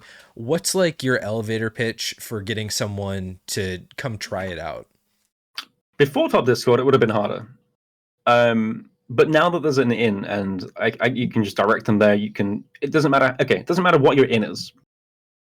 The point is, TOB itself, it's difficult, and it's probably the most. In particular, it's the most punishing raid, is the way to put it. And people are going to just say, well, okay, why does ultimately, why does difficulty matter? Why does punishing mechanics matter? Well, I'm playing the game for fun and to take it easy. Okay, firstly, if you don't care about this stuff, that's fine. And I can pitch it to you, and if you don't care after that, that's fine. You don't have to do it. It's not about forcing players, it's about giving players, it's about making sure that players are firstly enjoying that process and then giving more to them. But why should you care? Boti, I think, this might be an absolute massive incorrect quote, but I believe Boti once said, if you play games, you may as well be fun at them. You may as well be good at them, because being good tends to be fun. Very loosely paraphrasing, and I'm sure that's a fairly understandable sentiment. But the better you are at something, the more in-depth understanding you have, the more you can really try out new pieces of content as they come out. The more you can integrate yourself into that position, whether it be better gear, better ability. You're in a place to really try stuff on release, which is both incredibly fun and incredibly rewarding. And it's a part of progression. This is probably the more important one. I should have opened with this, but it's a part of progression. If we're talking about RuneScape, it is about meaningful progression. That's the bottom line. Everything from your skills to your GP stack to your own ability is about meaningful progression. Stuff that basically stays with you. It's like, getting good at RuneScape is a bit like riding a bike or flying a helicopter. 10 years passes, you hop on a bike, you're fine. And the innate skills behind the game, movement, pathing, pre-flicking, gear switching, these things are all very integral and learnable, and you don't forget them. I took a 1 month break, come back to the game, and then within a week, I'm like doing the same stuff I used to do. So you can invest in your progression, you can invest in your own skills through hard content, and you can see some really nice benefits for everything you do, whether it be faster boss KC, maybe you can hunt that pet a bit quicker, maybe you have access to clans, higher level teams, more content that's got more depth and more interest. And it all plays into the progression of you and your account. Slight change here, but in terms of getting good, the best way to do it is to push yourself out of your comfort zone. And that's where TOB comes into play as something that really matters. It is out of your comfort zone. That's why you haven't done it. If it was in your comfort zone, you probably would have done. Okay, again, if you had the in, but now you do. So now you have the in, and it's out of your comfort zone. Give it a go. That's the whole point. If you want to get good at something quickly, you have to not. You don't want to be like leaps and bounds out your comfort zone. You want to feel like you understand what's going on, kind of, but you make mistakes. That's the level at which players improve extremely rapidly, not just old school, but anywhere in life. You want to take yourself just out. I used to train esports teams, and one of the best places I ever saw this in action was a Halo team from the EU that played within the EU and was one of the best in the EU. And then you have NA teams, which for Halo at the time were much better. So you set up a scrim, or they fly out to NA, and you get this EU team at the top of their game in that region versus players who just swamp them. 1 week later, they're playing at the same standard. Because they were decent enough, they'd build up the skills, like you can build up Zora skills, you can build up your pathing from TOA, and you can take all these things, and you might just not be able to push yourself to the next level, and all it takes is a bit of something out of your comfort zone to do that. That's what TOB is. That's what harder content does for you, bit by bit. And it's rewarding, it's progression, and it should feel good. And anyway, if it doesn't, don't bother. Just play the game the way you want to play. It's not about forcing people. That's, but I'm pretty passionate about that, as you can tell, hopefully. I can absolutely tell. Well said. I think that's a good reason to give it a shot if you're at all interested. So go do it, Wings. The second piece is the skilling discussion, and there's a lot of good stuff to jump into here. Now, before we did jump into it, you and I were hoping to get someone from the skilling community on to sort of do kind of a live debate. Unfortunately, the specific person that I reached out to didn't get back to me, but I do want to say just like open invitation if anyone does want to come on and discuss this from the skilling community side. I always think it's best to kind of like have people live to represent each side. Otherwise, it's a very awkward back and forth doing like video responses where you're not really getting the whole story. I You're think good. most people are looped into the big discussion around AFK skilling that's been going on. But before we dive in, could you give a brief recap for kind of how all this discussion started for anyone who's not aware? Right. So with the release of DT2, one of the bosses, Duke Circulus, had a skilling part to the fight. And one of this included hang on, I'm getting a random event. Let me kill Bob. Okay. One of the parts of the fight was a skilling portion that had like some Herblosh stuff and also a mining salt rock or whatever it is. And this mining salt rock thing gave you a stackable substance, meaning you could sit there and mine it indefinitely. Now, players were combining this mining, very little XP for what it was worth, with 6-hour logging via some particular methods, which I don't know if they still work now. I think they must have patched it out, maybe just for Duke. And basically, what it was a 6-hour, 100% effortless AFK, don't touch it other than the setup method for 60,000 XP. So 10,000 XP an hour, 60,000 XP, extrapolate that however long you want. This was too much, and I think most people, even those who like did it, will agree that it's a bit too much and a bit too silly.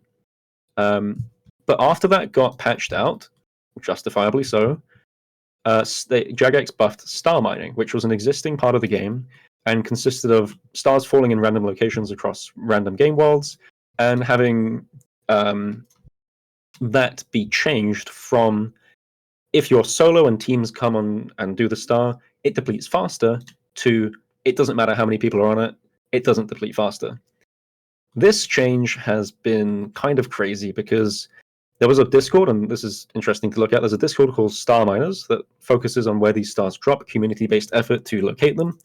And Star Miners exploded from, I assume, maybe like 5 to 10,000 members. I don't know how many there were, to right now 94,000 members in the Discord, which is a ridiculous stat to think of itself. For context, we do raids, I think the largest Discord except for RuneLight, has just over 100,000, maybe like 110, 120,000 members. That's a raiding Discord. So clearly this is like a massive deal in terms of the amount of players who both wanted to jump on it. And star mining gives something in the region of, I want to say 20 to 30,000 XP an hour, and is also incredibly AFK. And so the point of all this discussion is that, look, people clearly love these methods for whatever reason. Whether it be a zero effort thing, whether it be they can play from work, whether it be they can watch their movie and not have to pay it doesn't matter, but people clearly enjoy it. And the other side of things is that players are saying that this is clearly broken. And there's a variety of arguments to say that this shouldn't really be allowed, and we can go into each of those arguments. And for what it's worth, I would like to both give arguments for and against them, because my position is not one that AFK skilling is necessary. I actually am more interested in the discussion for good arguments, sound arguments, reasonable takes on things. So if I say something stupid and someone points it out, I will accept it with grace and say that I messed up. But I also want other people to do that if I point out the issues with what they have. So that's where this whole thing is going, and there are some very good and very bad takes on both sides. But I mean, we can dive into a couple of these things, right? So I'll leave it off. Yeah. Yeah, so to kick us off, you made a tweet recently weighing in with your opinion, and you said, quote, "There's been so much discussion around skilling updates in forestry and mining over the last month, so let's add some more to it. Every skill should have a around 20k XP per hour idle method. I don't see how this would harm the competitive skillers or devalue 99s personally," end quote. Responses from that tweet basically ranged from "preach, brother" to people having absolute meltdowns in the comment section. Could you help us to understand your reasoning and logic behind that tweet?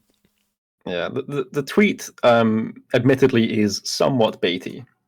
I appreciate that some skills already have these methods. As I sit here, even in my response video to this, or my breakdown of this, I was fishing. I'm fishing right now, doing one of those exact methods. And understandably, skills have these methods. Understandably, some are stronger than others, weaker than others. And I appreciate that, or I can admit that, yes, it's a bait tweet to get the ball rolling and get the discussion purely to look at the arguments for and against, which is exactly what it did.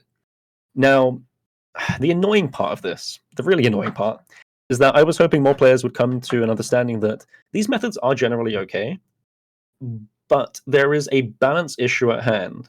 A few of the responses, I'll use Thurko as an example, basically said as a response, look, I can appreciate people like this kind of thing, but I think what you quoted was unreasonable as far as XP for effort involved. And that's the core of the discussion which I wanted to lead into. And I agreed with him, like, yeah, my example was not good. Maybe tailor it so you have to do 1 to 3 clicks per minute, and you get anywhere from 5 to 10% of the max efficient method in terms of XP per hour. And I gave a reasonable example, and we were like, sick, that's perfect. So Thurko, a reasonable thumbs up A+ for discussion and coming to a reasonable conclusion. The other half of things, either people like flat out agreeing, which I think is actually probably not great, as well as people going, dude, this is devaluing 99s and here's why, or this is unfair for the concept of what the game was founded on. And there's like probably 10 reasonable, not even necessarily reasonable, but 10 different takes on why it was bad. But yeah, that's the gist of things. Yeah, and so you made a video kind of explaining your train of thought, and I will link that video in this video's description. I do recommend checking it out because that was a good video. But some people in the community have pushed back even after kind of you explained your reasoning.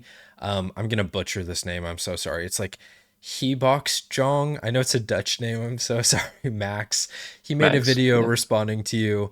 If it's okay with you, I'd like to go through not only some of his criticism, but also just some of the community criticism, and then allow you to respond to each of those points. Yeah, totally. Okay.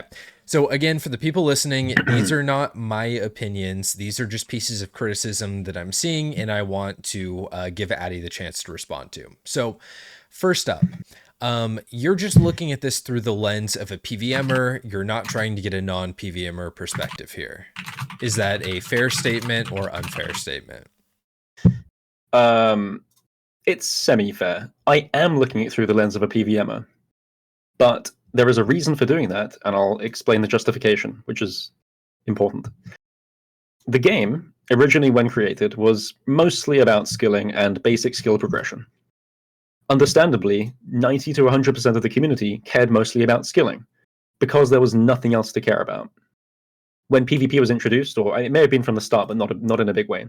So let's say as PvP gained traction, PvP quickly became the end game of OSRS, where your progression yielded results, whether that be through skills dealing more damage and having an edge over opponents, or your GP accumulated, allowing you to have better gear to perform better.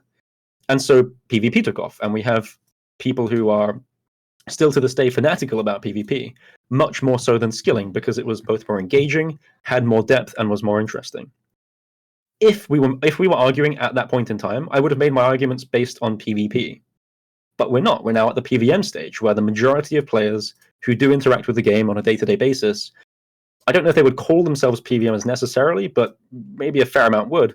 Most of those players are actually now doing PVM as their main source of enjoyment in the game. So I'm trying to argue from a perspective that is understanding that and saying that the game is now much more about PVM. It's clear that it's better for progression, it's easier to build into, it's what the game developers have accepted, and therefore it's okay to do that because it is what the majority are interested in. So it is about tailoring the argument to the amount of players involved, primarily because this is something that is to do with fun. And when you're doing that, you have to look at the purpose of the game and the amount of people who are having that fun. So in this case, it's the PVMers. So yes, I am tailoring it to that. But I am also tailoring it to the skillers. I'm also tailoring it to the PvPers, but proportionally so. Proportionality, whatever so. And for example, I can make an argument that I need I need agility levels to do wilderness shortcuts. Is that a PVM argument? Actually, well, maybe if you're doing PVM in the Rev Caves, but it's still a PvP argument. I could say, what about maxing? Is it okay to have players do unfun skills to max? I can tailor the argument however I like. It's not necessarily a PVM thing. It just happens that there are very good examples, and it affects the most people. I'm willing to look at it from other perspectives as well, though. Okay. So, next point, you shouldn't be entitled to skilling rewards, which is what people who want idle methods are asking for. Shouldn't be entitled to skilling rewards. What? So, as an example, Maxcape, just simply. Maxcape is a skilling reward. You have to skill to get it. And the idea is that if you are not putting effort in, you shouldn't be rewarded with the thing that is at the end of that grind. Sure, I appreciate that this is probably closer to the true side of the argument and gets very close to the balancing issue immediately. I agree. You shouldn't, if you're putting in zero effort, you probably shouldn't be entitled to things. And there's the question of how prestigious is something, because that will depend. That will determine how entitlement really works. If no one gives a crap about it, it doesn't matter whether you're entitled to it. You just give it to people. No one cares. So it's about how much people care and how prestigious something is seen to be. Maxscape is not as prestigious as it used to be, but it's still a fair example for that. And the way to look at it is, a lot of these methods, especially Duke, were zero effort, but I'm not in defense of them. And a lot of these methods, like star mining, are very close to zero effort, and I'm still not in defense of them. And to define my position very clearly, I want, again, 1 to 3 clicks per minute for 5 to 10% of the max efficient XP per hour for most, if not every skill. The one to focus on for this discussion should be agility. There's no way to really do that feeling like you're maximizing your XP through an AFK method for agility. And so we can use that for all the discussion here. It's just agility and a method that that gives you 5,000 to 10,000 XP per hour for agility, practically not entirely AFK, but still doing something, enough to interact with the game. And I'd argue that that's not zero effort. And that's the point, is that as long as you're putting in some effort, if we can agree on what the effort is, then the entitlement part just kind of fades away. It's okay because you are deserving of it by putting effort in over a really long period of time. So it's effort times time, basically, right? That's what it comes down to. And if you're not putting in any effort, zero effort, then your entitlement level is you're not entitled to this. By the way, as I'm going through these response points, do you want me to send you a list so that you have something to read? I'm writing them down. I've got my own set of notes up. But if I lose track, then we can start doing that. But okay, no worries. It's okay. Okay, so RuneScape is a grind game. It's okay to force players into skilling even if they don't want to, because that's just how the game works. I'd argue that AFK methods are still skilling. Put very simply, if we can agree that there is some level of effort involved, no matter how long the grind is, you're just doing it for longer. You are grinding over a longer period of time. And again, it falls back on this premise of effort. So in general, that is a statement I kind of agree with. And to get to the heart of the issue is, let's change the topic to what that effort required is. And this is why a lot of these arguments are just unnecessary. That's one of those. I don't think it's even worth saying, because that's not the core of the issue. The core of the issue is the balance. So I'd say that's, I'm going to do this for a lot of them because they're not really getting to the core. That's one of them, though. If you don't like to skill, don't do it. Other than quests or PVM locked behind quests, you're never really forced to skill. So why can't players who don't enjoy skilling just go do something else instead of catering skilling methods to those people? This argument of not forced to is very silly, and I think you can rephrase this to make fun of it in a way. You're not forced to complain about updates that players want, so don't do it. It's a very silly argument that falls apart immediately if you want to rephrase it like that. And I appreciate people have their own opinions and their own reasons for doing this, but we should really get to those good reasons than silly statements like that. I'm not sure that even needs more attention, to be honest. And on the topic of forced, if you add something to the game that a majority of players are going to want to get, i.e. a max cape down the road, you are forcing them. And some people are just going to hammer back at this and be like, that's just not true. You don't have to. But I'm just going to put it out there. It's forcing. You're telling players like this content exists, and then they are going to want to go for it. Doesn't matter if they have this choice; they're still going to want to. It's they're trying to play the game, and that's the core of it. Players are trying to play the game. Players do enjoy parts of it; they just don't enjoy other parts of it. If changing the other parts doesn't affect the players who really care about it, what's the problem? That's But yeah, that one's a silly one. I think most people understand that's a bit silly. Skills have a ton of variety in their design, their rewards, and their XP rates. So with that in mind, why can't we have some skills that are easier to train and others that are more difficult or slower to train? Yeah, this one I understand if we were talking about the XP rates, but we're not. Sorry, not like, well, we are talking about XP, but not like about the high bounds of XP rates. That is to say that some skills will always be faster and some skills will always be slower. I agree. I don't have a problem with that. And the way to look at this is that, again, if certain skills aren't fun to train via the existing methods, you have three possibilities. Number one, make the XP rates much faster to alleviate the suffering and let people say like, this amount of XP that I'm getting is good enough, great. There's actually four options. I'll get to the last one in a second. Option two is to make it AFK. I'll put it option three. Option two is to make the method fun.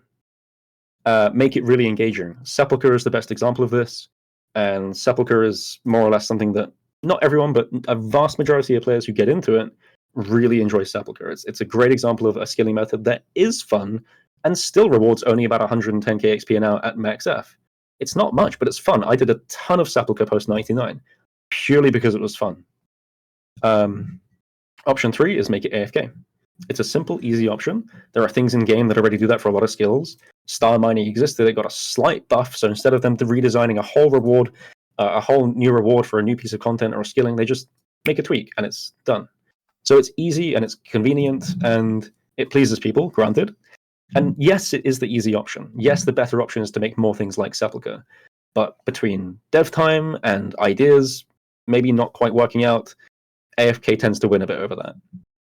We'll touch on the idea of why can't they make good content a bit later or maybe after this point, but option four is to make it worth something. Add an incentive. Because the incentive of getting a skill to a certain level doesn't feel great, or the unlock at hand maybe isn't that fantastic, or it feels too far away. But if you add 50 mil an hour to the skill, I will go train mining right now. It doesn't matter how boring it is. So you have four options, and unfortunately option four is never going to work out at GP, because most skills are going to be botted to hell and back. And I would love it to be a genuine option and to just delete all bots immediately to reward players for actually skilling again, but it's not realistic. Much in the same way that option one isn't realistic, because you can't just increase XP and hour rates. Even I'm not advocating for that. I do think skills should have variety. I do think there should be different times to get to max for each skill. And I respect that old school, as a grind game, as it has always been, will have those limitations on the amount of time it will take you to get to max in the first place. That's okay. So the two remaining options, make it fun, make it AFK. You don't have to do any of these options, but then players are suffering. So the point is, let's alleviate that. I guess we can loop back around at this point to the idea of how do you make content fun? So Sepulchre was the option, Sepulchre was the example. And I think it gets really tricky here because let's take an example of fletching. Let's do, what's a good example? I mean, some of the skills of mini games at this point in time, but I want to choose one that doesn't have one. Smithing. Let's take smithing. How do you make smithing fun and interesting? And I can come up with examples that I think actually are fun and interesting. But I think they take away dramatically from what the skill is at its core. You are no longer training smithing in the way that smithing is meant to be. That is, on the anvil, or I guess in the furnace. The primary methods of training, they will no longer apply because you'll just forego them in favor of this new minigame. Now, if players are okay with that, fantastic, let's go that route. And I know Giant's Foundry, I actually forgot about Giant's Foundry because it's a bit shit and people don't like it. But you can have a minigame where maybe you're building a guardian or something, like a metal guardian. I don't know what the circumstances are, but you would go around smithing parts of it and attaching it. You would involve a lot of movement mechanics. You would involve a lot of these inventory management mechanics, maybe some switching stuff. I don't know, just almost classic PVM-esque skills. Touching again on the earlier point that Sepulchre makes use of movement. Movement is fun. and it feels like you're getting somewhere. It feels interactive when you dodge obstacles. Tie that into smithing in the same way, and you have maybe an interactive way of training smithing. But the problem with this, if you do this, all skills are going to be this movement-based, inventory switching-based thing. It becomes all the same.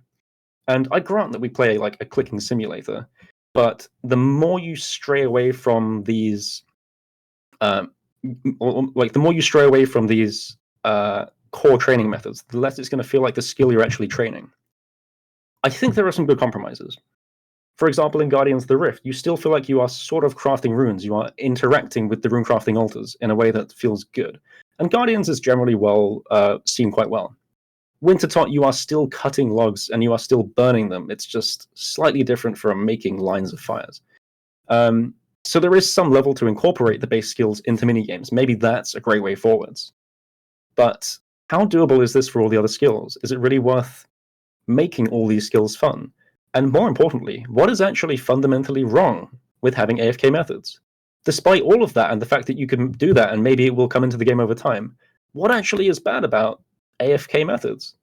Maybe that's the more important thing here. You can have the AFK methods now, and in a few years they can develop the fun methods. If that's what the player base decides is the direction to go, let's take immediate steps to alleviate the boring parts and then work on them over time. And now we get into the problem of, why do people have such a distaste for these methods? Still, if that's like the route we can agree on that maybe makes more sense, why would you not allow it to come into the game right now? But that was a hella long ramble. No, I think there's even maybe one thing to extend on from what you just said, which is that I think there's some fair criticism that although some of the skilling minigames that have released recently have been very well received, they're fun, they're engaging methods of training the skills, they don't always feel like you're training the skills in the way that the skill was designed to be trained. Yeah. And for anyone on the skilling side who's in that position, I would make the argument that at least in the case of having an AFK or idle option, you are still preserving the core integrity, the core way that that skill was meant to be trained. So yes, it's there, but at least it's different from having a mini game where the experience might be dramatically different from where it was originally intended to be. I would imagine there are more skillers actually in favor of not mini-gamescape. But I'm not going to speak for them. I mean, if that's the case, I think that is. But you know. Yeah, I'll speak for all of them right now. We agree with you. Sure. The next point, the player base is getting older and has less time to play due to other life responsibilities, but people in that position need to just adjust their goals instead of making game changes to accommodate them.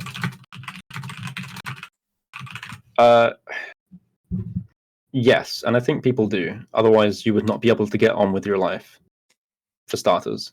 So that's a given. That's what people do. But it doesn't change the fact, and all of the arguments fail to address the core principle of the skill isn't fun to train.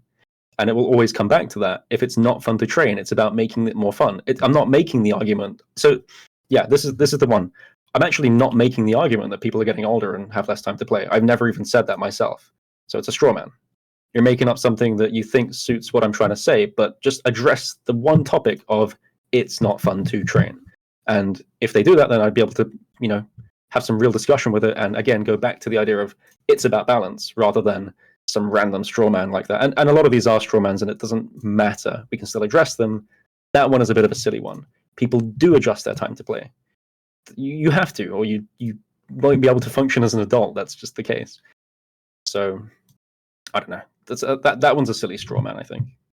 That question and your response leads perfectly into the next one, which is that, yeah, Aaty, not every part of the game needs to be fun. Get tough, push through the unfun stuff, and then you can enjoy the fun things later. This one grinds my gears. There are a variety of responses about how things aren't necessarily fun, and the idea of relief is a stronger emotion than one of enjoyment towards a goal that is like you're not getting relief from something if you enjoy working towards it. And so you should make players feel relief because it's a stronger emotion and it drives them, and it's more like dopamine when it hits. That's kind of true, but I still don't believe in this whole idea of let's make people suffer for the greater, the greater part of it. There are some that were saying that is in fact what old school is for me. It's not even about thinking that's what like is good in general. Like that's what they like to do. And I had some people say like, I go to the gym to suffer. I go there because I hate it. Seriously, that's what some people were saying. And it's like, I'm just like, really? Most people I know, go there because they enjoy the progression of like the IRL progression of getting a bit stronger, getting a bit fitter, getting healthier, and seeing results over time. They might not like the immediate like, oh, this is so heavy, but outside, like that's a given of training like that. In the same way that putting time into a skill, you're seeing your time go by. Like, yeah, it doesn't feel great necessarily, but it's not meant to be actually shit to train. And we can still work on engaging methods that force you to grind in the same way that Sepulchre is a grind of time. You're staking your time against your XP. So I don't know. I don't think we should have people suffer really. And I can appreciate that if you want people to suffer, maybe tell them to go do chambers and go 2,000 dry at T-Bow. That's the same thing, I guess. I mean, maybe if you want people to suffer that much, let's give them the means to get to raids. Then they can suffer more. Maybe that's a good way to put it. I don't know. It seems a bit silly to me, though. Yeah, sorry, please go ahead. I appreciate the dopamine hit is legitimately higher, but that's not a good reason for making people go through that stuff. Yes, this follow-up is my question here. From a game design standpoint, do you think it's smart for game developers to lock fun content behind unfun grinds that might take 10, 20, or 50 hours? I would always go... I'm not really sure. I mean, I think in some cases it's okay. You don't have to make the entire game at all points in time extremely fun. But you have to make it tolerable. You have to... So, like, for example, I don't particularly enjoy TOA, but I appreciate there's a goal at the end that I want to work towards. And here's the thing. I refuse to do solo raids, duo raids, and trio raids scale-wise in TOA. I think they're horrible. But I have the option to do teams. And so I'm doing teams because at that point I can tolerate it. And I think a lot of this is about at what point are you willing to tolerate it? Because some people are like AT mining for like 73, 74 mining forever. They clearly can't tolerate the method. And if you can't tolerate it to the extent that you will never do it, we have to give them an option that will allow them to tolerate it. In the same way that PVM, you can just go slower if you want to. And it's like you can tolerate it because you can just do it slower. You don't have to do these extreme methods, or you don't have to do the one thing that's horrible for you. There are options in there. That's different. I know this will come up, but like PVM is just, that's how it's built. You can just go slower. You can just hide behind a pillar. You can, you have a video on AFK fight caves, for example. You just AFK fight caves. And that's a whole lot different argument. We'll get onto it, but yeah. I hope that gets brought up anyway, but yeah. Another comment, I don't care if more enjoyable skilling methods would help appeal to potential new players. If you don't like grinding, you're not cut out to play old school RuneScape. Oh, that is a gatekeep, in my opinion. Yes, the game is grindy. Yes, I think it should remain grindy. That's part of the core of the game. If you want to work towards something, then the long grind towards it matters. But this ties into the above thing about it has to be tolerable. It has to be tolerable enough to want to train in the first place. Otherwise, it's not going to be a grind because you're never going to interact with it. You have to get people interested in interacting with it. And maybe that's a different discussion for how do you get people invested in wanting to train? Maybe you come up with different variations of existing skilling methods. Sebe did a recent one on granite mining using Celastral Spark, showcasing to players that, hey, there is a semi-AFK option to get really good XP rates.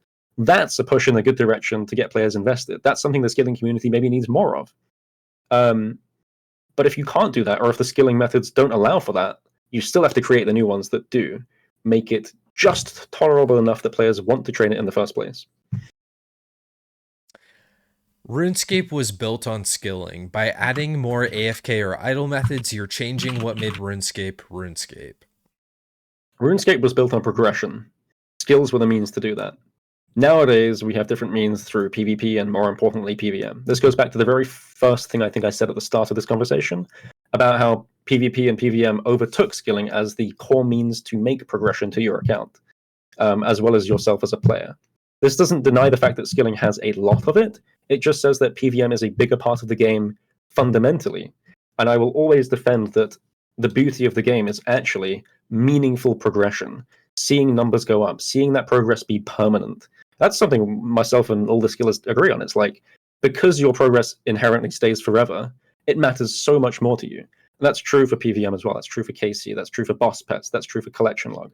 So there's so many parts of the game that, yes, it's all tied into skilling, perhaps unfortunately, but that doesn't mean skilling is the core of the game. It means meaningful, like, permanent progression is the core of the game. That's what makes it fun. That's what drives players. That's why players set goals to go and obtain them so they can have it forever as a trophy. You know, not necessarily but as an example. That's what drives players. That's what drives the game. So skilling is a core part of the game. It's not what it's built on. By offering AFK methods, players are always just going to opt for those, and that takes away the decision-making element between different training methods that exist today. More players will be likely to interact with it, yes. But in the example of where like players will never interact with like Granite, for example, because it seems so wild and so horrible, you can either have skillers maybe make videos about it. Again, Sebe's video that's doing hopefully some good stuff to get people invested in it works for some people. But if players are never going to train it, it's the same argument from before. I grant that this is again getting a bit closer to the true argument about balance, where yes, if you have a completely idle method for like 10 hours, it's a no-brainer that you would do it because the effort is zero. It's zero IRL effort. But the second you define it as 1 to 3 clicks per minute for 5 to 10 of max XP, now you have a point where there is a decision to be made based on whether you want like 10x faster XP, and your time you're going to spend matters. So I don't think it removes the decision. If anything, it enables the decision between them. Some of those methods that will enable you to get to higher levels will unlock even better methods that are more suitable and faster XP. So if you, for example, introduce AFK mining, and Stars is very good at this, bear in mind. I don't like Stars as they are, but if Stars have a level, is it level 2 or 1 rock? It's reverse, right? At level 90, you need 90 mining. At level 1, you need 10 mining, right? Yeah. It's actually a method that gets players to be able to skill from level 10 mining. And that is crazy because there's not many other skills that will do that in that same way. So this is probably a thing we'll touch on other bits, but giving players access to skill, and I think the bracket for this is about level 20 to 30 until level 60 to 70, which is where you unlock those really fun, really interesting higher XP an hour methods. If you had one for agility, it might be the case that rooftops feel dull as hell until you get to Priftindus or until you get to Poliv Niche and you're feeling like, the XP an hour actually feels pretty good. And you can get into a rhythm there, you're invested in trying it out. So some of this is about getting you to a place where you can actually try those methods. Yeah, so I want to explore that a little bit more actually. In terms of like, for adding these idle or AFK methods, should the, let's say 20% rate of the top rate be automatically available and just unlocked at like a flat level? Like, let's say level 40 mining, you have unlocked a 20% idle method that's getting you 20% of the best possible XP an hour that you can get from mining? Or should it always be a case of whatever level you're at, the idle method is yielding 20% of the XP that you could get from the best method you could access at the time? And I think I did a very poor job of phrasing that, but I hope I got the point across. So should you wait? So you're saying that should there be a level unlock at which you unlock the method, the idle method itself, compared to just at any point in time you can just sit there and AFK and get XP relevant to the level you're at from the best method at the time? Something like that? Yeah, let me try to, I think you Sure, got it, yeah. but let me try to rephrase it for everyone listening. Yeah. So let's say at level, you're level 40 mining. There's two ways that this could go. You could unlock a AFK method that gets you 10k mining XP per hour, and that method is going to stay the same XP rate whether you're at that level 40 or you're at level 99? Or should that be scaled to the Oh, point okay. where if at level 40, you could only get 50k XP an hour at the top rate, then that idle method would then become 5k XP an hour, and it would scale upwards as you Right. progress. I would say that most methods revolve around. Well, I guess it depends on which one. Mining and woodcutting, obviously, dragon weaponry up till tier 60, you have that natural progression anyway. Arguably, some other stuff for other skills might not be quite the case. I guess you have to take the assumption that we agree on what is a suitable amount of XP an hour at each point, and then between the two options, what's better. So, assuming everyone agrees that you can have, it doesn't matter, but assuming you agree on the XP rates that you get at these different points in time, I think the best option is to unlock it at a certain level as a reward. More rewards for things feels good anyway. It's incentive to train the skill at the start, and it gets you invested in what the original method is meant to be in the first place. A lot of the time, you're going to train and eventually unlock a minigame and then do the minigame forever. And maybe there is more charm in doing some of the original skilling in the first place. So the question is, the bigger question, the really big one is, what level should it be unlocked? And maybe that's relevant, maybe that's dependent on the actual skill we're talking about to begin with. I would say a reasonable position is anywhere from level 20 to 30. And if you think about this in terms of combat, might be the best way to phrase it or look at it, is that very obviously, the game has very rapid progression, exponentially difficult, leading all the way through to 99. Some milestone levels would be like 92, halfway to 99, and level 80 is 2 million XP, so about 1/6 of max. So level 80 is like the border for maybe when you start to get the very good methods. But when we're talking about very, very low XP, even at very, base XP methods, you're still getting there quite fast. Wintertop, for example, unlocks at level 50. That's, I think, a bit too high. And I've seen a fair few players get a bit bored of the woodcutting process leading up to that, as well as the fire making. Maybe the double combination is too much. I don't know the exact quote on level 50 XP. It's like 100k, maybe, something like that. You can find it. But I think even 50 is a bit much. So I would like to see it at realistically level 30, I would say. Level 30. At the point where in combat you're unlocking adamant armor, where rune feels really good and it's the big upgrade, but getting to 40 is tricky, and then getting to like 60 for dragon is like a lot but rewarding. Yeah, Bit of a rambly thing, but yeah, I think 30 is the answer.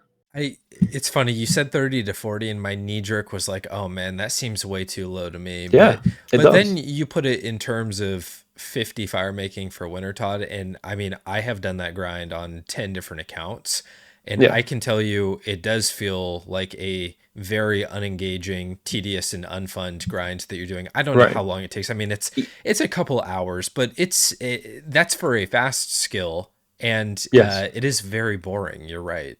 And this is even for a seasoned player. This is not a new player. You are accustomed to the grind. You understand what it's about, and you're willing to go through with it, but it still feels crap. Again, I know this will come up, but quest rewards. We can just quest to 60, so what? And we'll probably touch on it, but yeah. We can do it now if you got the thing for it, but yeah. Let's dive into it right now while we're still thinking about it. Okay, so this is probably about as close as I have on my list here, but skill gating quests, and by extension, skill gating PVM content locked behind those quests is okay because you rarely have to train beyond level 70 anyway. Yeah. Some level 70 is not quite a million XP. It's like 800,000 or something like that. That's a lot of XP. Yes, RuneScape's a grind game. Unfortunately, players get very bored before they ever get there. And I would urge a lot of people who are considering that I'm a long-term player and I have no problem ever getting to level 70 on skills, and I've done it a few times, try and find a new player on Twitch. And seriously, just don't have to say anything, just watch them for a week and see what progress they make. Just 1 week. You will be hopefully a bit shocked at how little progress people make. And yes, questing does a huge amount of that progress for them, but players often don't feel inclined to do quests. And you know what's weird about this is that skillers want players to train skills, but they're willing to say that questing is a reasonable way to skip skills. it's a bit odd to me that you wouldn't want them to actually train the skill and engage with it, unless you're going to accept that maybe the skilling method is indeed crap. But regardless of that side point, questing itself, I don't think players should be forced to quest to make gains in skills. Not questing, and particularly like dive bombing all quests, isn't necessarily a fun route for players either. So it's about giving them the option to train on the side, still understanding that the skill methods for that level are pretty boring, perhaps, aka running rooftops. And it doesn't matter if you can get level 70 through questing. Why are we forcing players to do quests now? The point is to not force players to do things if they don't want to do them. It's to give them open options. And it's to make sure that the options are balanced enough that if they really just don't like questing, they can still make gains in agility. I grant that even I tell everyone, do quests, work on Questscape. But if they come back at me and they're like, I'm a bit bored right now, I don't really want to, I want to do something else, then that's fine. Why are we telling players we have to go do quests? But anyway, it just seems a backwards argument fundamentally to tell people to train a skill by not training a skill. But, you know. Yeah, the questing for skills is one thing. I think I agree with you partially on that point. I think that one thing that would make me agree more with you about whether or not it's a good thing to lock quests and some content behind skilling has to do with the profitability or incentive of skilling. And way back in the day, in original RS2, skilling was actually a very good moneymaker. You could profit a lot. And some skills, like double natures, for example, for some time were the best money in the game. But cutting gems, cutting my gems, favorite example. There's a million examples. Pretty much every single skilling had multiple methods that would make varying but good amounts of money. And unfortunately, we're in a position right now where bots have really overrun skilling, and skilling is largely unprofitable. There's a few exceptions, but on the mass, skilling is not making people money. And in a lot of cases, if you're trying to max, you're probably dumping a lot more GP into skilling just to get those levels, and not actually reaping any GP reward benefit out of it. So with that aspect in mind, I actually like that there are some milestones that incentivize players to train skills, so that once you've hit 70 agility, you know, oh, I have unlocked a requirement for Song of the Elves. I can do that now. I feel like it gives people at least some sort of incentive to train the skill, whereas the core driver, being money making, that used to be present, is no longer a part of skilling. Yeah, I grant that's absolutely true. I don't know if it's, especially for the new players, I feel like it's very hard for them to understand what they're really going to be getting out of it. Maybe that's more so along the line of, you know, if this is about getting those players to a point where they can experience that, we know what it's like. And we can tell them it's worthwhile, but does that really mean to them that it is? I don't know. Maybe that's a bit of a weak argument.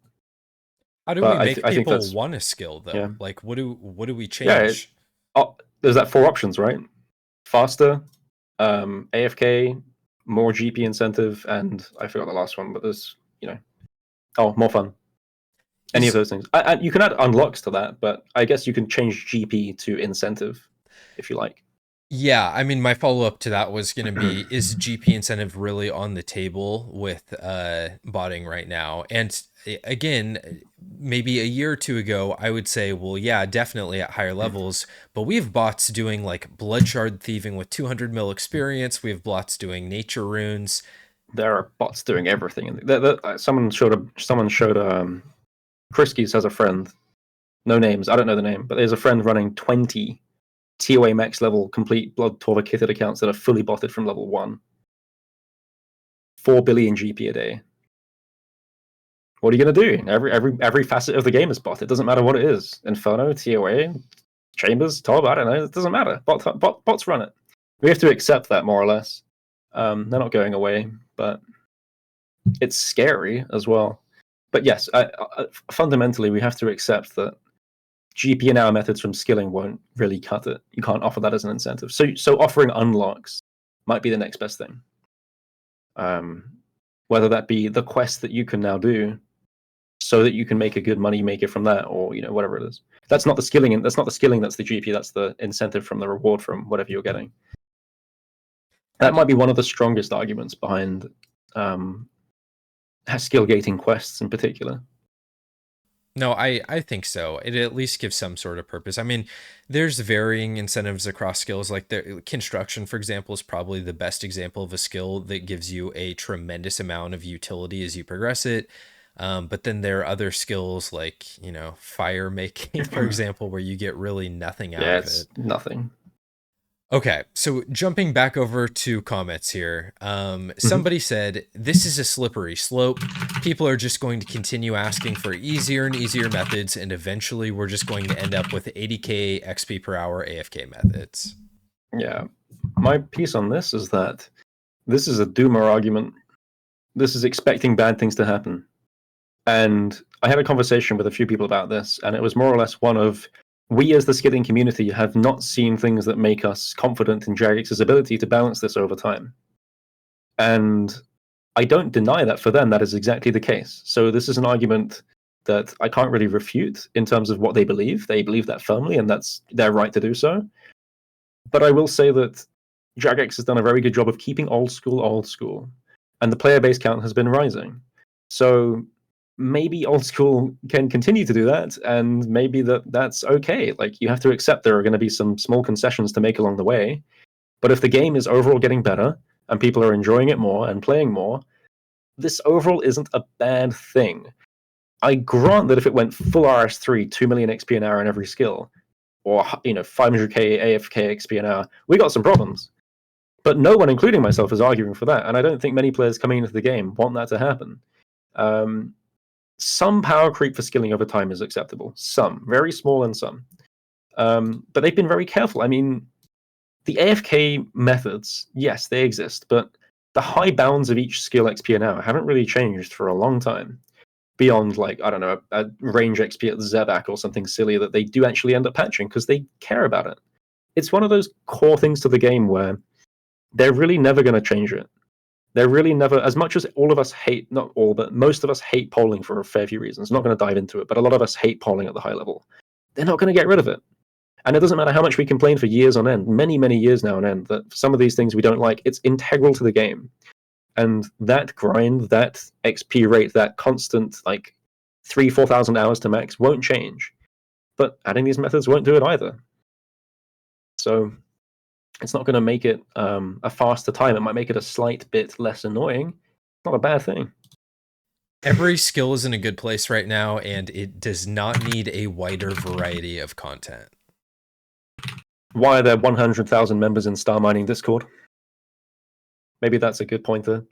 Why are there people who I know personally who refuse to train mining at any point in time? Even with, maybe not with Star Mining nowadays, they're actually gravitating towards it. But I think there are some very clear indicators you can point to say that actually every skill is not in a good place. A good place would mean that players are willing to train it through some method. And that goes back to the idea of actually some things really aren't tolerable. So let's make it tolerable. Mining, runecrafting, and agility spring to mind, although runecrafting at 77 is realistically quite AFK, and getting there's not too bad. So again, sticking the argument just flat on agility is like fine for me. But players just refuse to train it. Why are there 100,000 people in Star Mining Discord? It wouldn't be in a good place. People wouldn't be joining Star Mining Discord if players enjoyed it enough to want to train it. So I don't know how that's a good faith argument. I don't think it is. Should we be making adjustments to skilling based on the new generation of players who are coming into the game? Yeah, this is an interesting argument. A lot of players play other MMOs or other games where they get things much faster. In particular, other MMO players might realize or be interested in trying out the game for whatever reason. And they're accustomed to skipping straight to endgame. More so nowadays, where you have in crazy XP and hour methods, or like you just get gear for free. I'll use Lost Ark as an example. They're doing a fresh start server, and within 2 hours of playing that, I was a higher level than I was in a month of grinding on the main game. And that's a bit of a leap because the game is kind of dying, and I just wanted to try the bosses, and that's okay. But I appreciate that other people in other circumstances want to speed up stuff to get there to the end game quicker. And so, should you make adjustments to these players?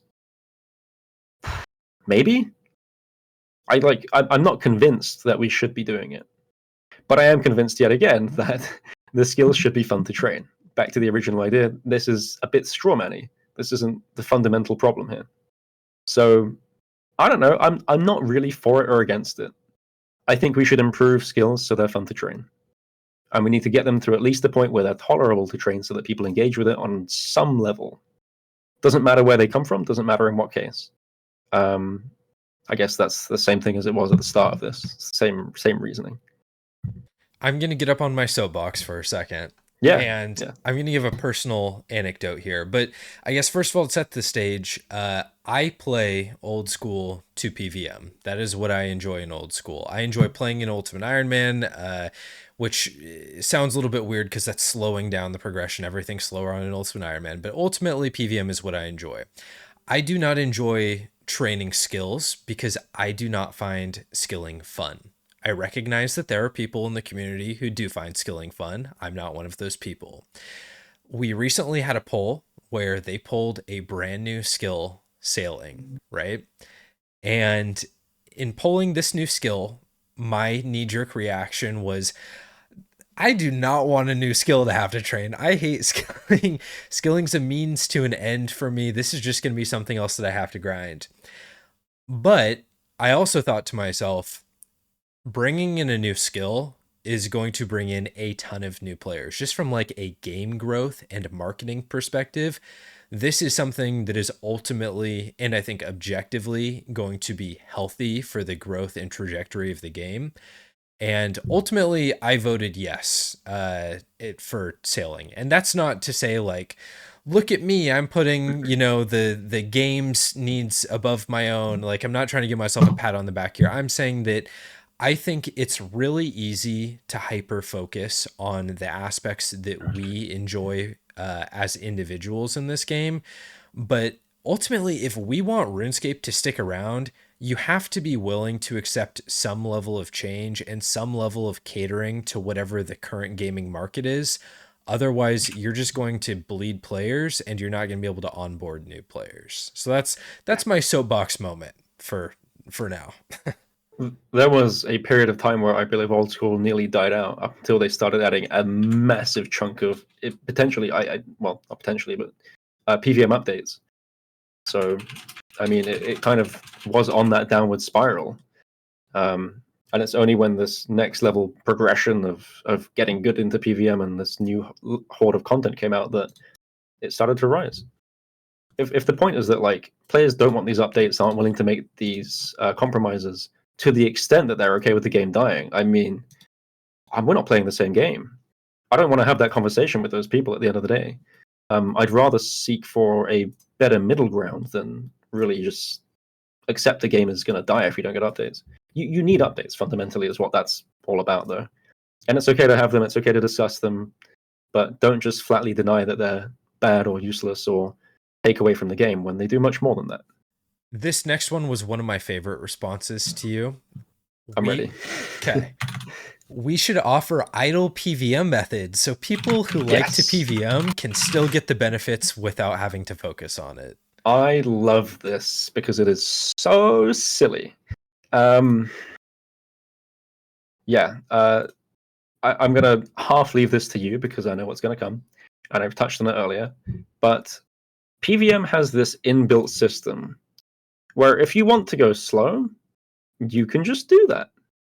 And if you want to have AFK methods for bosses, you can do that. Case in point, T-Bow Zora, Mage Zora. You're not playing at max efficiency. You want to take your eyes off the screen. I did about 3,000 to 4,000 AFK Zora in combination with high efficiency Zora to get both mutagens, which I am very happy about. And I ended up doing more AFK Zora because I wanted to watch TV shows on the side. I'm still putting appropriate effort in, and I'm doubling my kill time, which is terrible. And maybe you could make the case that it's not terrible enough. It should be even worse than that. And you know what? I'm okay with that. And people are saying this to like, how would you feel if it happened to PVM? I'm okay with it. I don't care. Just do it, right? So it's not a good argument because it's not what I was complaining about. And even if you said like, what if it happened to you? Okay, great. The bigger problem is like, what if someone says, but for Blood Torva is not AFKable. You have to put effort in. That's a bit of a different argument, I guess. It's like, what if you take the ultra super prestigious thing and then make it so you can AFK your way to that? I don't quite know how I feel about that in that case, but I think it's fair to say that that's in a bit of a different category. That's called aspirational content. That's something that's actually meant to be designed to be difficult. I don't think skilling is meant to be designed to be difficult, and so there's the difference in that. And if you want to go for 200 mil, then I mean, okay, like there's no difference from like doing. I'll leave this bit to you here, but like, let's say the goal is Fire Cape or the goal is Jadpet. It's a prestigious enough thing. Like it's pretty cool to get. Does it stop you like in PVM from just AFKing it out? No, and people might not believe that. So here we Yeah, go. good segue. I mean, my response to this question is that this stuff already exists. The example that you're talking about, I have a video of me literally hands off keyboard and mouse 5 to 6 minutes at a time, AFKing the fight caves all the way through, just drinking prayer potions occasionally to keep it going. Even the Inferno. I have a video where I AFK the Inferno for 5 hours and I play Mario Kart during the entire thing. Which, funny enough, a lot of people thought that video was a guide. That video was not a guide, you guys. That was a joke. But the point is, like, Yeah. even these high level pieces of content, chambers, you can fully leech all the way through. TOA, you can fully leech all the way through. TOB, you do have to kind of participate more in TOB, but almost every single PVM encounter does already have a super low effort method of accomplishing it. And even some PVM is just super low effort and kind of idle in general. Like if you want to go all the way down to like KBD or Giant Mole, which are your entry points for PVM, like you're barely having to pay any attention to those. So to this commenter, I would say this already exists in the game. And to your point with like the super aspirational content, I think that's a separate issue. But I think that the counter, which I am going to direct back to you, Aatty, is that 200 mil all is a super prestigious effort, and we could technically use idle methods to 200 mil all to get that prestige level. Yeah. So how would you respond to that? Do the math on it, I guess. How much XP an hour? How much time would it take to reach 200 mil? I came up with a figure based on 20k and XP an hour methods for the entire thing. It's like 230,000 hours. I'm going to be dead before I get there. And other players are like, okay, well, you're only going to do that for the certain skills you absolutely hate. You're still going to use relevant fast training methods for the skills otherwise. Okay. It's still going to be like 50 plus thousand hours. And the competitive rate for that is, I assume, not near that. It's like 20,000. If the goal is to compete, you're actually giving players an in to compete. You're making it more competitive. In the same way that, again, it's not tolerable to want to do it, but if you have that in, you might start it. You're actually introducing players into that grind. You're introducing players into that community. So really, if anything, it's a good thing for those that want to say that more players are skillers, and we have a bigger group here, and we can, work for more things for that side of the community. I don't know. It's a bit silly. Like the PVM one is, even if you said it to me and said like, what if you let someone AFK Inferno and it takes like 3 days to get the cape and they have to click once every now and then? Okay, I don't care anymore. It doesn't matter to me. I'm okay with it, and I think most other players probably are. If anything, like Inferno is a bit past. I care more about like Blood Torva at this point in time, and PVM is different like that because we have more difficult challenges that come along. There's a level of progression again to PVM that matters more for other things.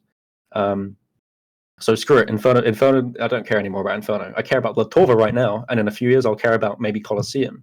And you can have Blood Torva. It doesn't matter to me. And really, the effort that you put in is the effort that's tied to your account. That's what really matters. That's what should matter. You shouldn't care so much about what other people like how they want to play the game or what gives them enjoyment.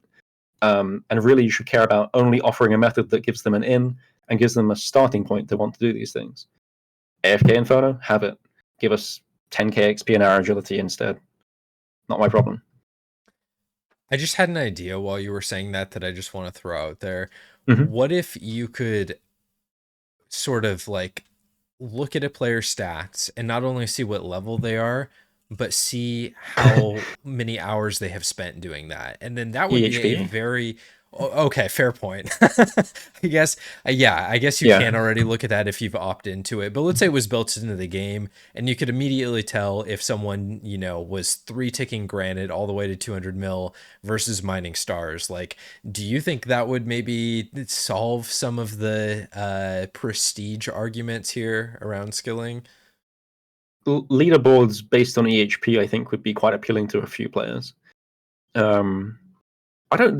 This is a much more interesting question for someone who's into competitive skilling. I think a lot of the leaderboards for PVM do show EHB, and I think there are competitives in that as well. So I have no doubt there would both be competitors, and it would be an interesting category. Um, but I don't know how the overall feel on that is for skillers in general. I think for those who care, they already track it is the thing. Built in wouldn't change much for those that already care. Giving it in to more people again is a good thing. So I'm probably for it. There's some downsides like you're going to be flamed for doing these methods. Stop caring about what other people tell you. Do the things you want to do. Have fun with it. It's not about what other people think of you or what you think of them. You see someone's account and funnel cape, maybe they bought it. They probably did. It's like more than 50% bought at this point. Stop caring about other people's achievements. Choose stuff that matters to you and go for it. It's a healthier way to play, and it's gonna get you less hung up on things that don't really matter at the end of the day.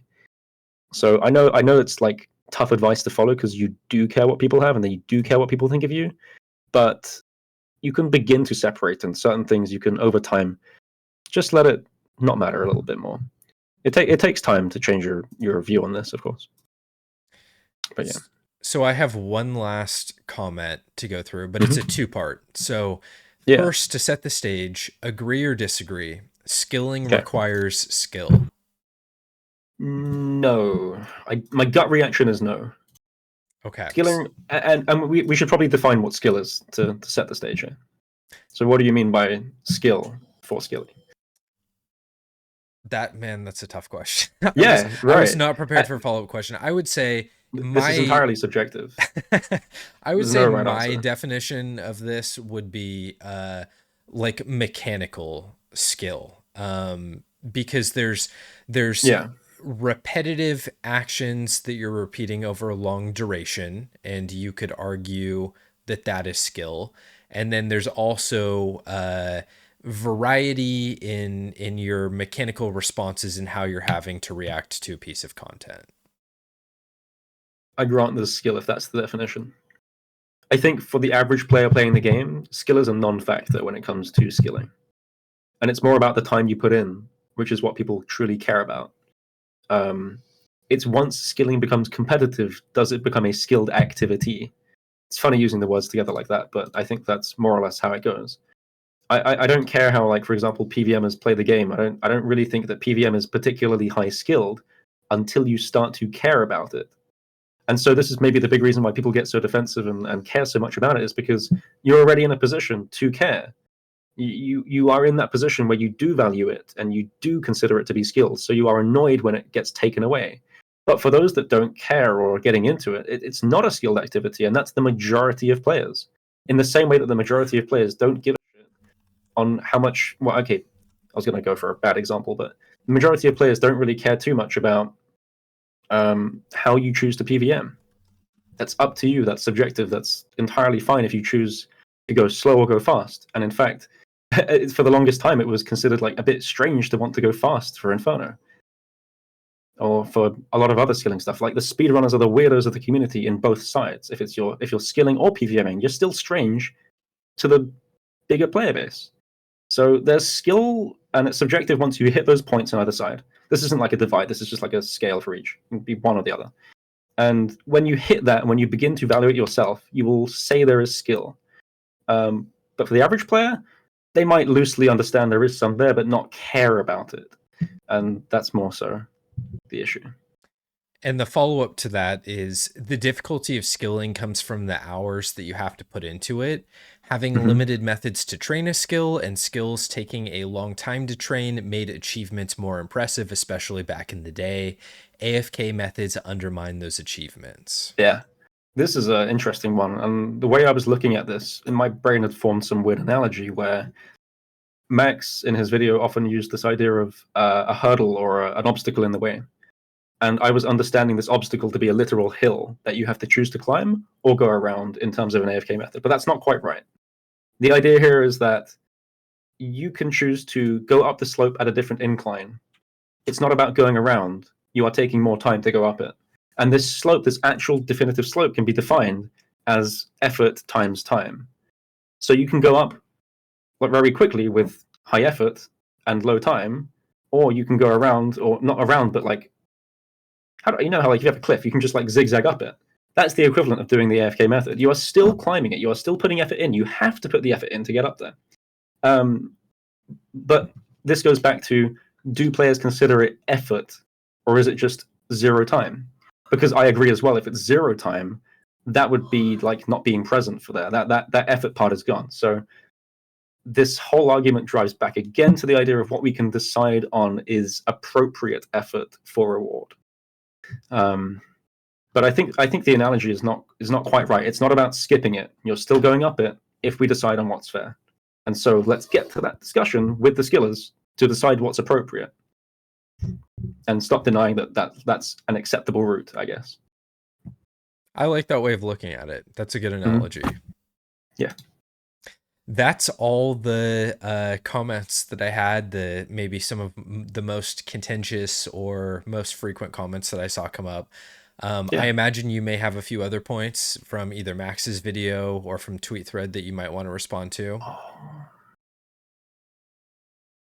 Yeah, I can bring up a few. I actually have a script for countering the video, and I think it's a bit mean if I put it out there. So what I'm going to do instead of the whole script is pick maybe 2 points and make a statement about how players should go about trying to make change, and how they should go about trying to reason arguments, especially if you're doing like a scripted video or trying to make a point, or just like trying to convince people, basically. So my belief, and I think this is more or less the case, is that if you have strong beliefs about something, there's usually 1 or 2 fundamental things that you deep root believe in, and usually it's about getting to the core of those, because as we've seen today, a lot of the arguments that thrown out, again, on both sides, are just huge strawmans and not actually representing the argument properly. I had this problem all day on stream. It's like, I just explained 5 times that it's about the effort to reward ratio, and someone's going on like, you just want new players to get into the game so you can make money from streaming because you have a larger audience. It's like, I didn't even mention this. It didn't even cross my mind until you said it. It's just, so strawman happens, but if you want to convince people and have good reasons, then it's important to have good justifications for things as well.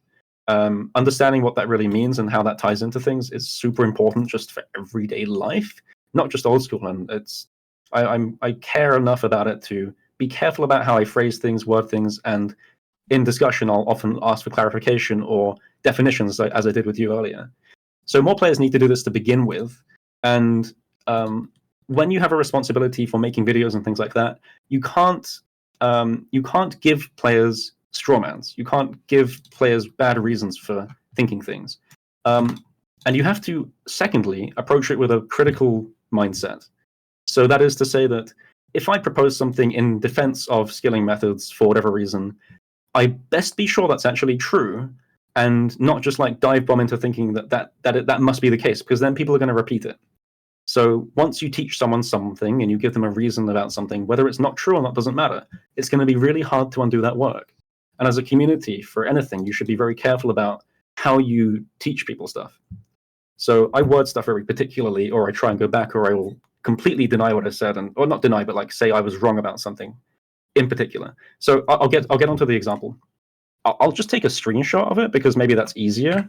You don't have to show it or anything. I just want to this is like half of it, and it's just like a list of 1, 2, 3, 4, 5, 6, 7, 8, 9, 10, about 20 points that are all under this just lack of critical thinking, lack of justification. And you know what? Sometimes my arguments suck too, but at least I'll try to justify them.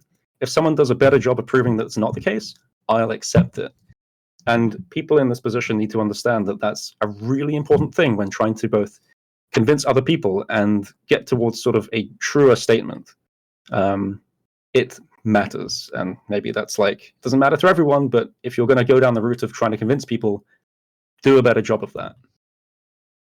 Okay, spiel over.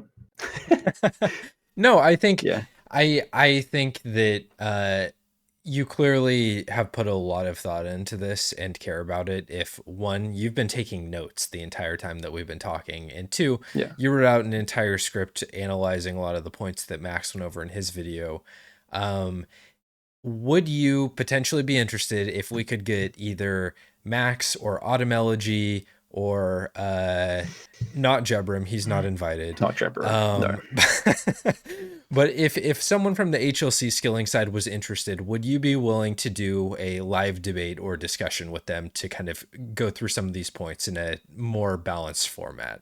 Yes, absolutely. I would say the only thing that is important to me right now is that because we've had a look at some of these things today and come to like fairly fair conclusions, I would imagine, we need to address the actual point of what is fair effort to reward. And if it's not going to, and like we can go through all these essential strawmans from both sides about how it's like it's unfair or it's like good for players and stuff. It doesn't matter about any of that. I want someone who agrees on the fact that maybe it is better overall, and can we find a decent compromise?